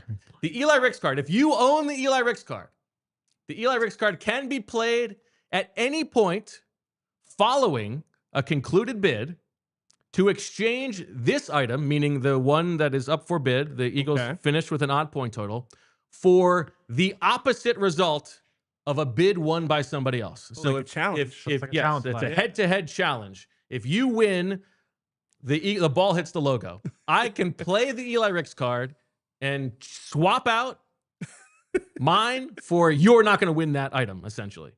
And of course, I've thought about all the ramifications of this. Of course you have, and none of us have. So now you come in with this advantage, having thought about this for weeks apparently, and we have to make a call. I have had to think about in minutes what makes it fair. And so I have gone out of my way to make it so that I cannot take advantage of this by having the knowledge beforehand. Some of the rules here. 1, you have to play the Eli Ricks card before the next item goes up for bid. So you can't wait until the end and say, okay, this is the least likely one to hit. I'm going to play my Eli Ricks card on this one. Okay, so you have to play it right away once an item is Julia, done. can we get the rules again? Number 2, and this goes against this is to guard against the nefariousness. The Eli Ricks card cannot be played on an item submitted by the person who has the Eli Ricks card. So I can't just say You can't have a bogus entry in there. right Okay. to play on myself. And you also cannot play it on an item won by yourself to thereby guarantee yourself a point. You would have done that too.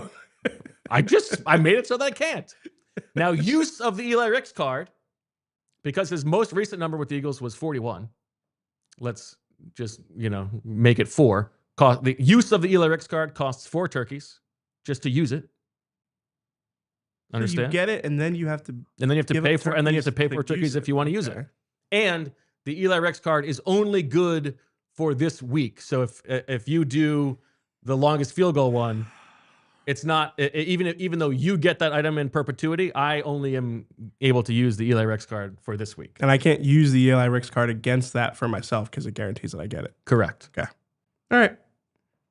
I mean, I don't really trust you. What a great addition to the game. No. I thought really. about having the Eli Ricks card. Disagree with this. Now, I actually thought about it, and I'm open to this. How do we feel about if I play the Eli Ricks card against you, you then own the Eli Ricks card for next week? And it passes on down the line. What it does. Look at this. It's almost first. This is a lot of work. How come you didn't Arts and laminate it? crafts. Yeah, why didn't you let us know last night? Well, that's not fun. I mean, it would have been fair. Would have been nice. Would have been the right thing to do, No, it some would wouldn't say. Julia, can I see those notes, the rules again? Yep. Also, we have. I'm happy to laminator answer any now. questions you have. I have no. Well, Yeah, I have a I've got question. a lot How of dare questions. you? Yeah. This is not. I have no advantage here. Where do you get off? I have no advantage here. Who do you think you are? So Dane is somewhere. It's like, so oh, now I understand why you were texting me about Eli Ricks earlier today. So going back, so it's you get the point if you. So We're bidding on if the Eagles get a. We're bidding on the Eagles finish with an odd number. Odd number. No matter what, you get this stupid Eli Ricks card. Right. I don't know if just because he likes a certain somebody means that I you was have to waiting call for him this to come up. Just horny. That's where I thought you were going with it. Yeah. What are you starting? It's a basic. Yeah, you are the Eli Ricks card. You are exchanging this item for betting against somebody else winning the item. And I have to use it today.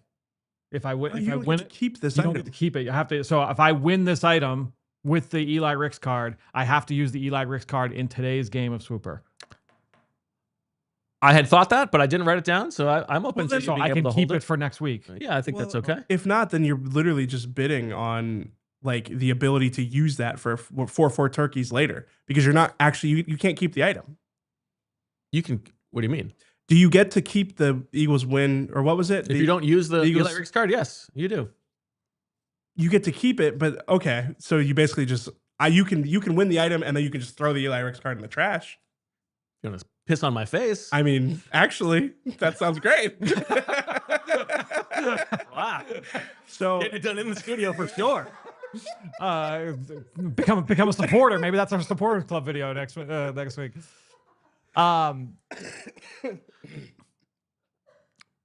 And this exists next week. Well, that's what It's you only get to used keep one it. time. I am open to the discussion of the Eli Ricks card gets to be passed around. So if I use it to challenge EJ then gets ownership of the Eli Ricks card. I will open that discussion to the floor.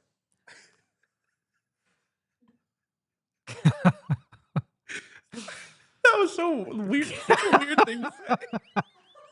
It didn't have to be.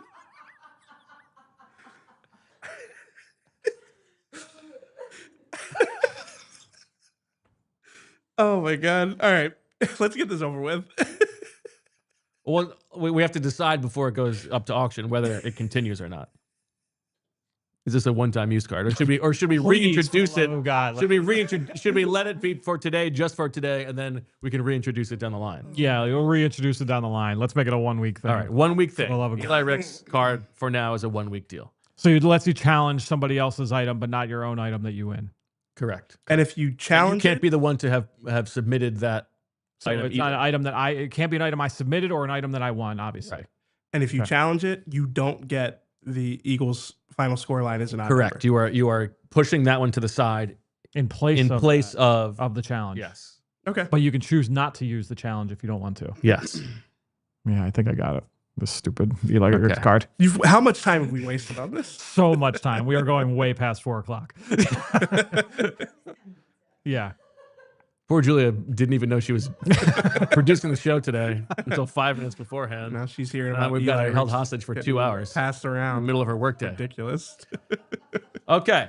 The Eagles finish with an odd number of total points in this game, and you get possession of the Eli Ricks card. I will start the bidding at 1. 2, 3, 4,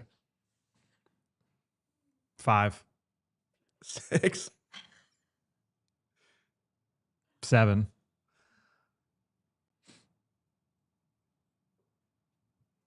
You can have it for 7. 8.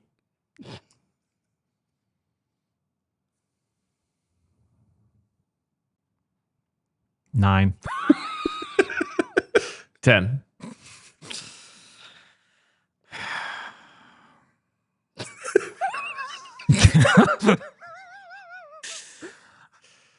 I almost want to countdown? pay like my full allotment just to rip the card in Yeah, half. I was about to say that was what my early bids were. Just get 10 rid of going the once.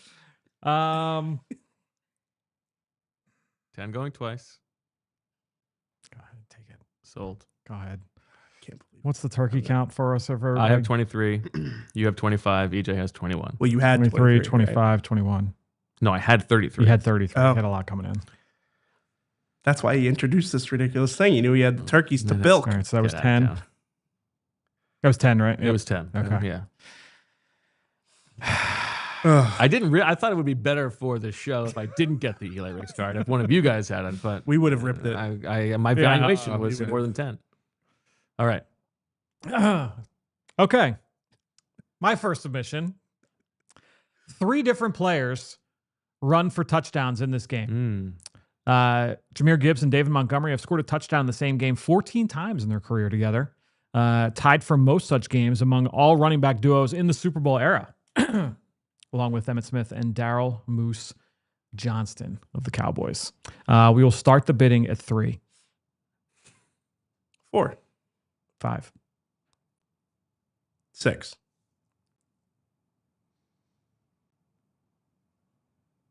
7. 8,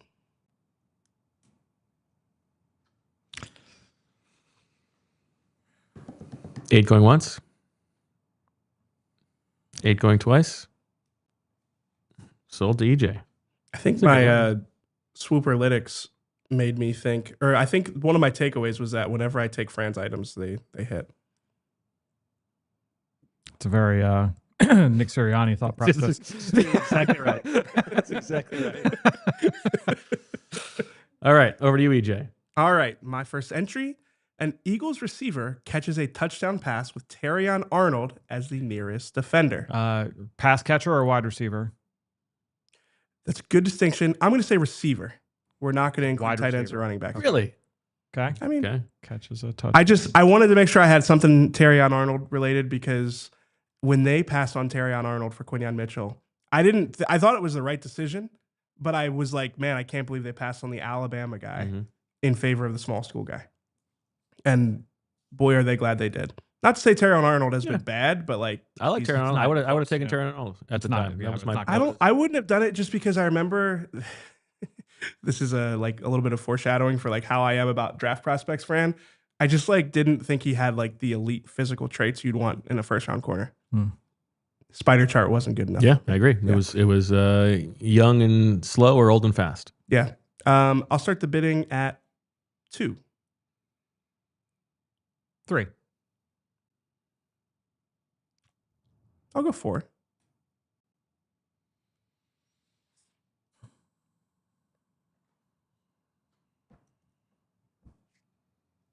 Four going once. 4 going twice. Got it. Sold to EJ. So it's down to 9. Yeah. Okay. All right. Our first professor submission. Wait, I'm down to 9. You're down to 9. You're down to left, 9. Yeah. Yes. You'd think the abacus would help me with this. Okay, one sec. Right. Yeah, you had 8 on the first one. Yeah, and then he's 4. at 9. Yep. You're at 25. I'm at 23. Yep. Okay, item number 4. Wait, let me really quickly just make sure there's not a roll. Hold on. Sure. I don't want to mess up again like that. Chat saying I should order food. Is that because you guys can hear my stomach growling? No. Okay.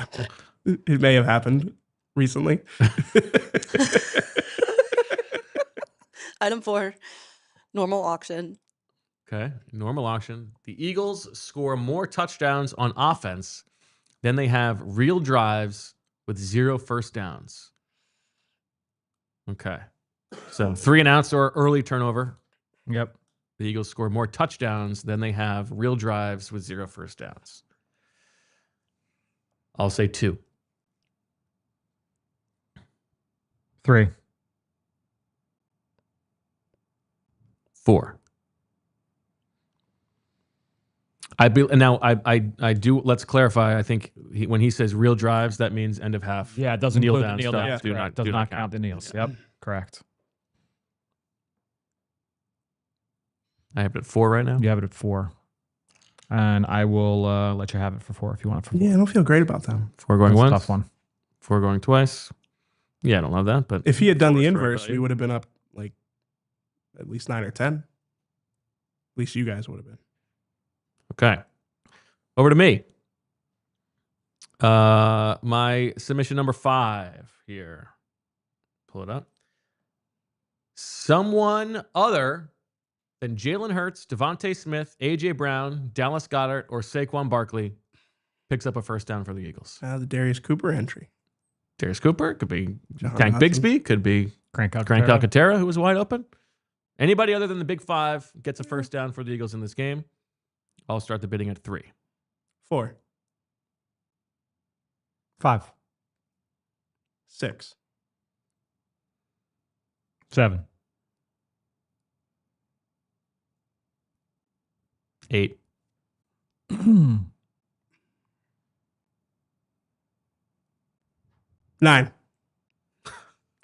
It was a little too German. You don't like the way I say 9. Yeah, that has been a prevalent theme. Yeah.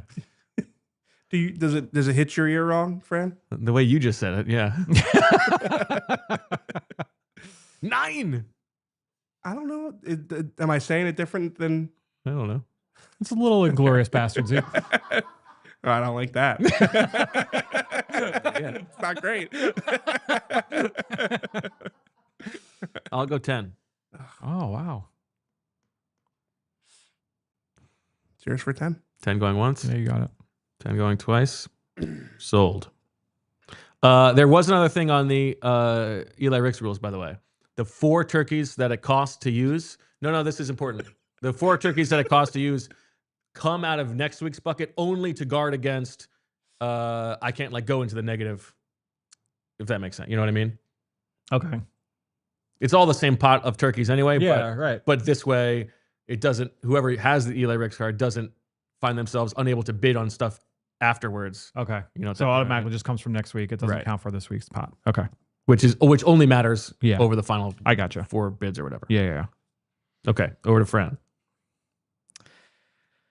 All right, here we go. This was a fun one. There are more combined sacks and turnovers in the game than there are receptions of at least 20 yards in the game. Now, went through the numbers. Hurts has 25 sacks and 3 giveaways. He's got 27, so that's 28 total plays. And he's also got 27 completions of 20 plus yards. Jared Goff has 21 sacks and 5 giveaways, so 26 of those negative plays, with 27 completions of 20 plus yards. It's like split right down the middle. So there are more combined sacks and turnovers in the game than there are receptions of at least 20 yards. I will start the bidding at 4. And they have to be receptions. Receptions. Yeah, completions of 20 plus. I'll go 5. 6.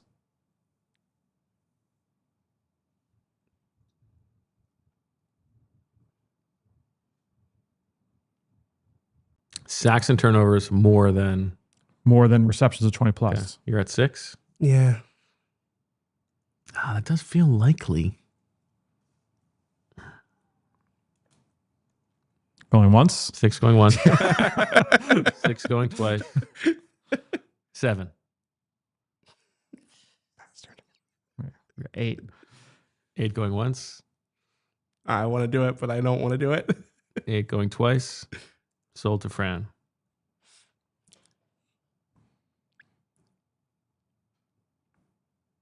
Okay. Over to you, EJ. All right. Second entry. A.J. Brown has more catches than Adoree Jackson has targets. According to who? Yeah. We'll go off of PFF/True Media. Okay. All right, I'm out. His targets. Am I missing Okay. something about the PFF Okay. target numbers? What are they? Just, You did anything TFF. All right. Just I forgot. poo-poos. High and mighty. You guys really no-sold PFU. my like voodoo priest thing from Tuesday's show. When I was like, do you think that like Nick Sirianni made a deal with like a voodoo priest? yeah, I like that. No, you guys didn't laugh at all. I like. Maybe you've been holding on to that, huh?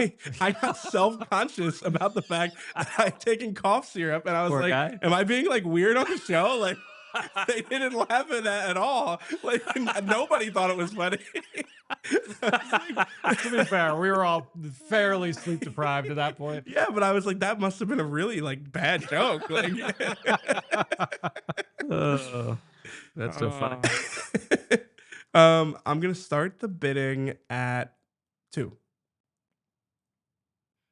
What is this again? Yeah. AJ Brown has more catches. AJ Brown has Adoree more Jackson catches than has Adoree targets. Jackson has targets. Okay. Last week, they All both right. had a surprisingly low number. Do you think this is the week that the Eagles overcorrect, or do you think that this is the week the Lions overcorrect, targeting Adoree Jackson?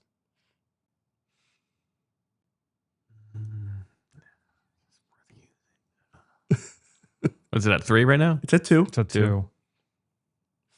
Yeah, man, they're really gonna go overload AJ with targets. 3. I was gonna say going once. 4. I'm good. I'm gonna Kafka that bad boy. 4 going once. 4 going twice. Sold. So you have 9. Yep. I have 17. You have 5. EJ. Yeah. All right. Our next professor submission. Normal auction. Normal auction. Fred Johnson outsnaps Dan Skipper. Offensive snaps only, according to the official NFL game book, by more snaps than the number of turkeys for which this item is sold. Okay. Well, let's all look up how many snaps Dan Skipper took last week. It was a decent amount. Not, relative. It was. Now, obviously, I would say you're 6. also pricing in here Lane Injury. Johnson. Yep. Dan Skipper last week played 23 snaps. Whoa. According to who?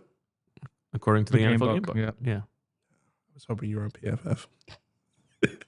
I am a man of principle. You That you are, are. Let's let you are not going to catch me in that kind of. I mean, come on. All right. Fred Johnson outsnaps Stan Skipper by more Johnson snaps outsnaps Stan Skipper. than this item goes for. I'll say 1.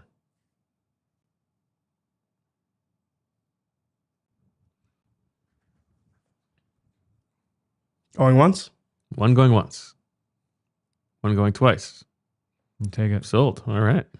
They leaned heavily into this last week, and I don't think that's going to change. So, Okay. but by 2. Yeah. All right. I saw VG in the chat. This is a VG suggestion that I was excited about. Put a little tweak on it. At some point in this game, the Eagles target a pass to an offensive lineman. We're leaning on that 6 offensive lineman, but this item carries over until it hits. So, Fred Johnson, are they ever going to let him roll out? Go out for a reception?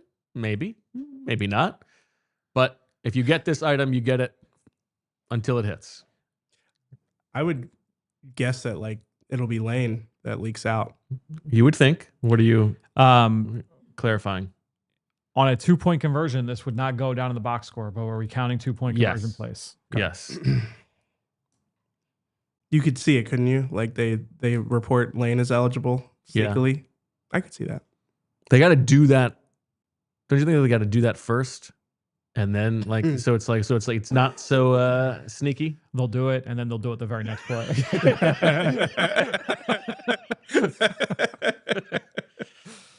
All right, I'll start the bidding at 2. 3.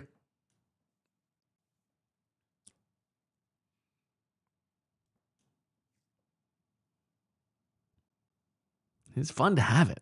Yeah, I like the ones that carry over. 3 going once. 3 going twice. Sold to EJ. What a buy. Now notice it was target. They don't even have to catch it.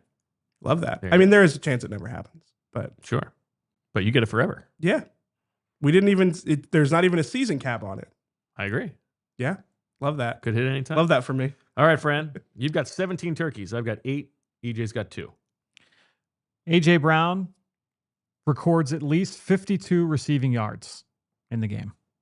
His average on the season is 51. Wow.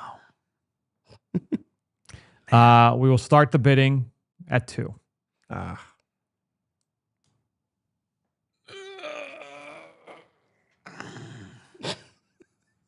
8.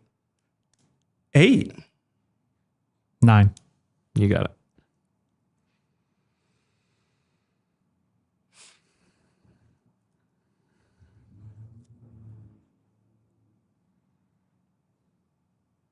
Okay. EJ.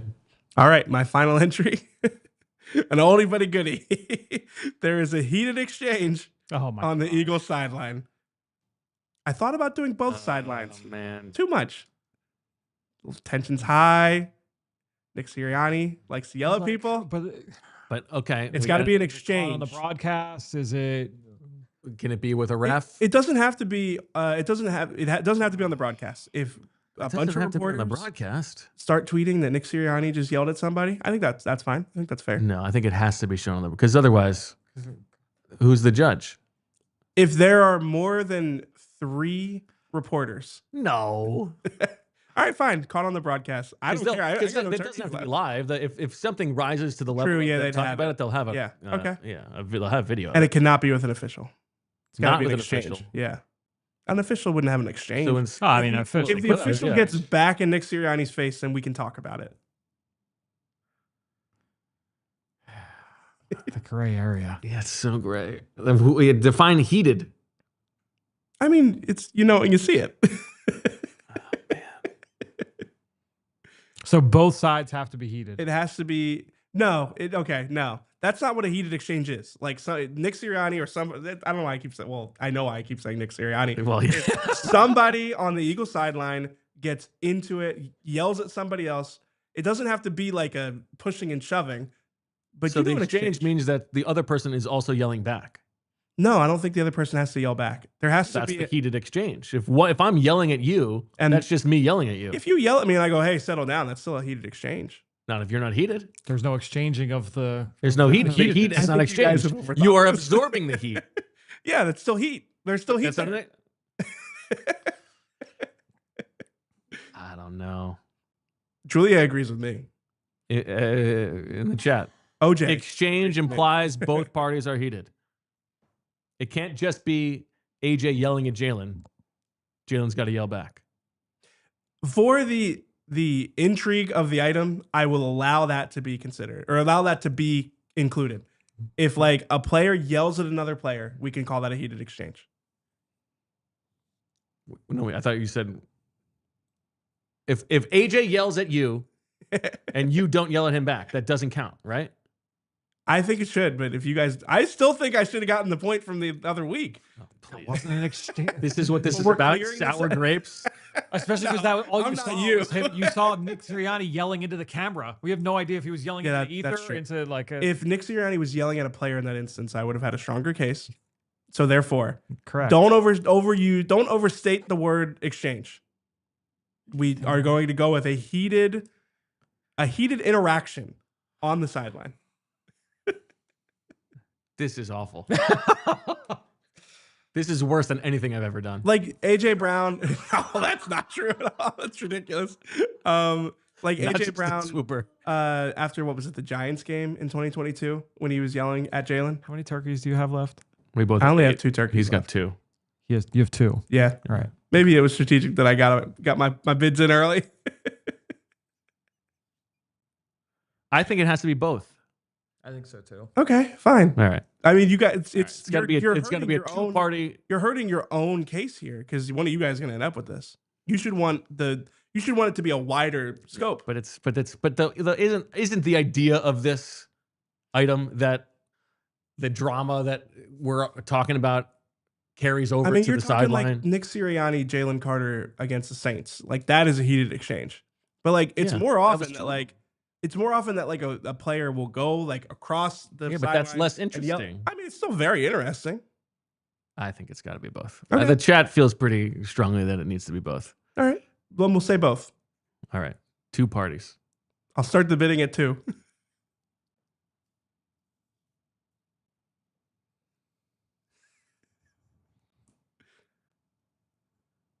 Going once?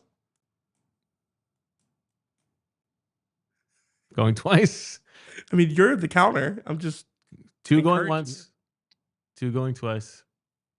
Sold. Here it comes. You stupid. The lyrics gone. Oh no, I didn't even I was think trying to figure out a way that this would not happen.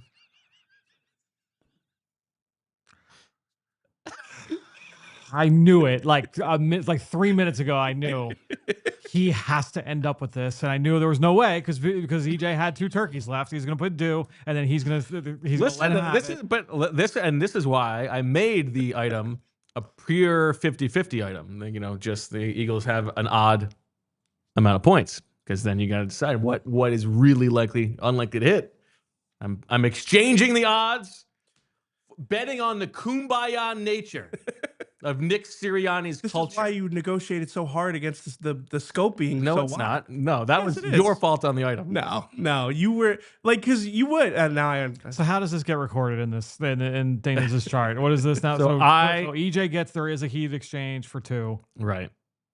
and then you get the. I'm there's essentially not a down. heated I'm exchange for essentially 2. down to 4 now, turkeys, and because there's no more items for us to bid on that are not going to be able to borrow from next week because Okay. it's going to be a Dana's item. So pretend like I'm down to 4. I no longer Hold just for the unless you're not allowed to borrow from next week in Dana's item. right. So maybe let's not. Okay, let's not pretend. Yeah. And then at the end we'll adjudicate how many turkeys I have left. So that costs you 4 for next week. Right. I have There is the not a Eagles heated- do not have a 2-party heated exchange. Listen, this is going to be I really have good. never once in my life rooted for more for strife on the Eagles sideline. But than I this will is be on this Sunday is night. exactly what super forecasting is about. Because now, when this happens on the sideline, the listeners to this podcast are going to be even more excited. This is going to blow up in my face. I mortgaged my item betting on the Eagles, and now this thing happens, and it becomes even more exciting on your favorite television This show. is why the Eli Ricks card is bogus.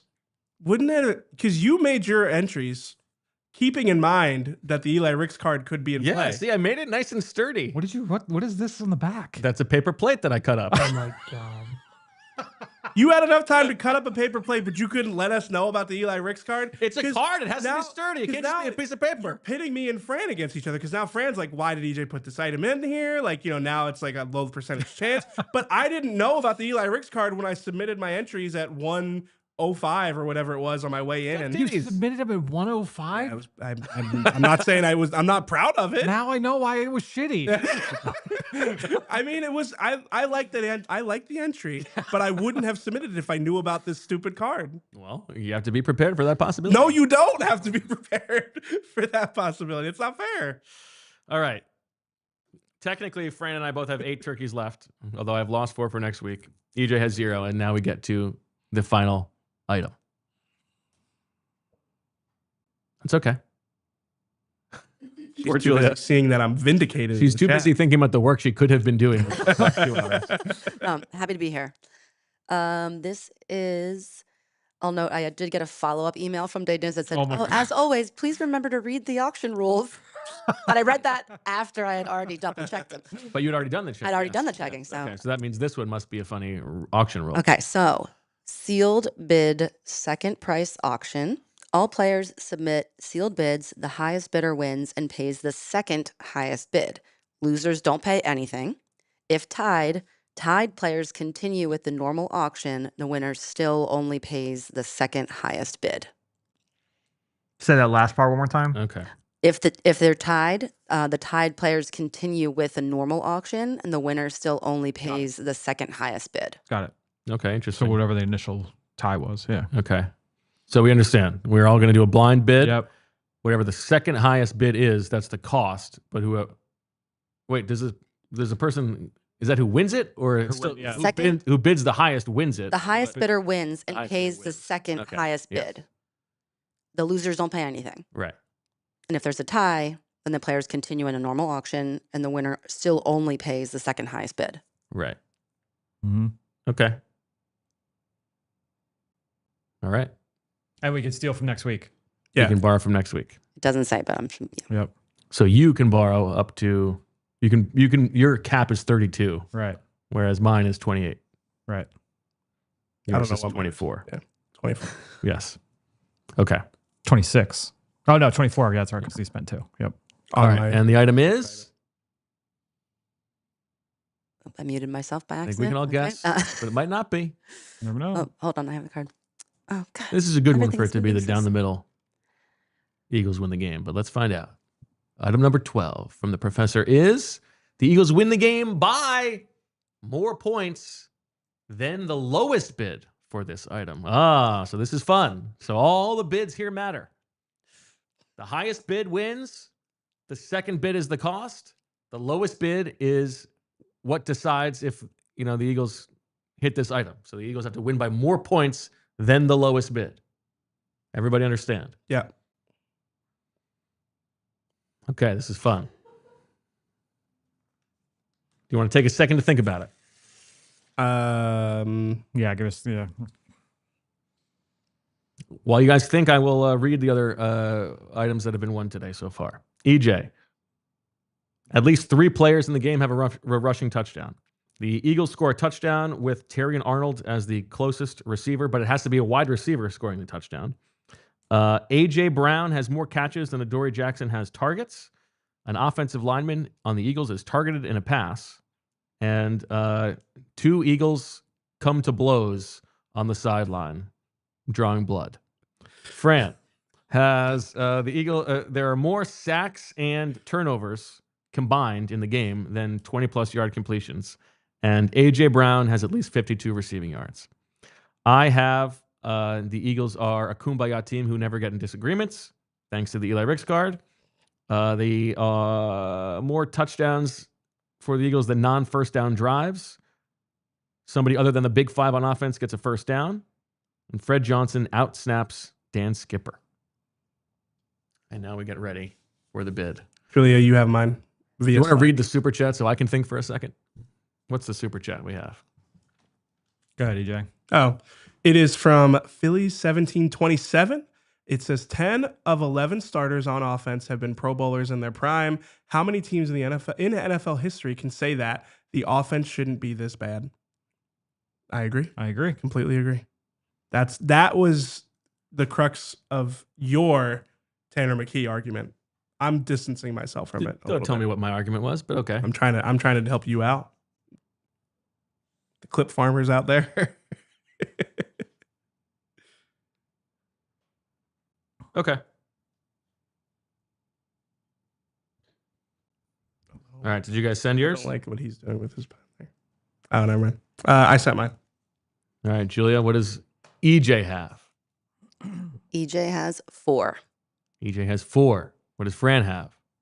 6. I have 8.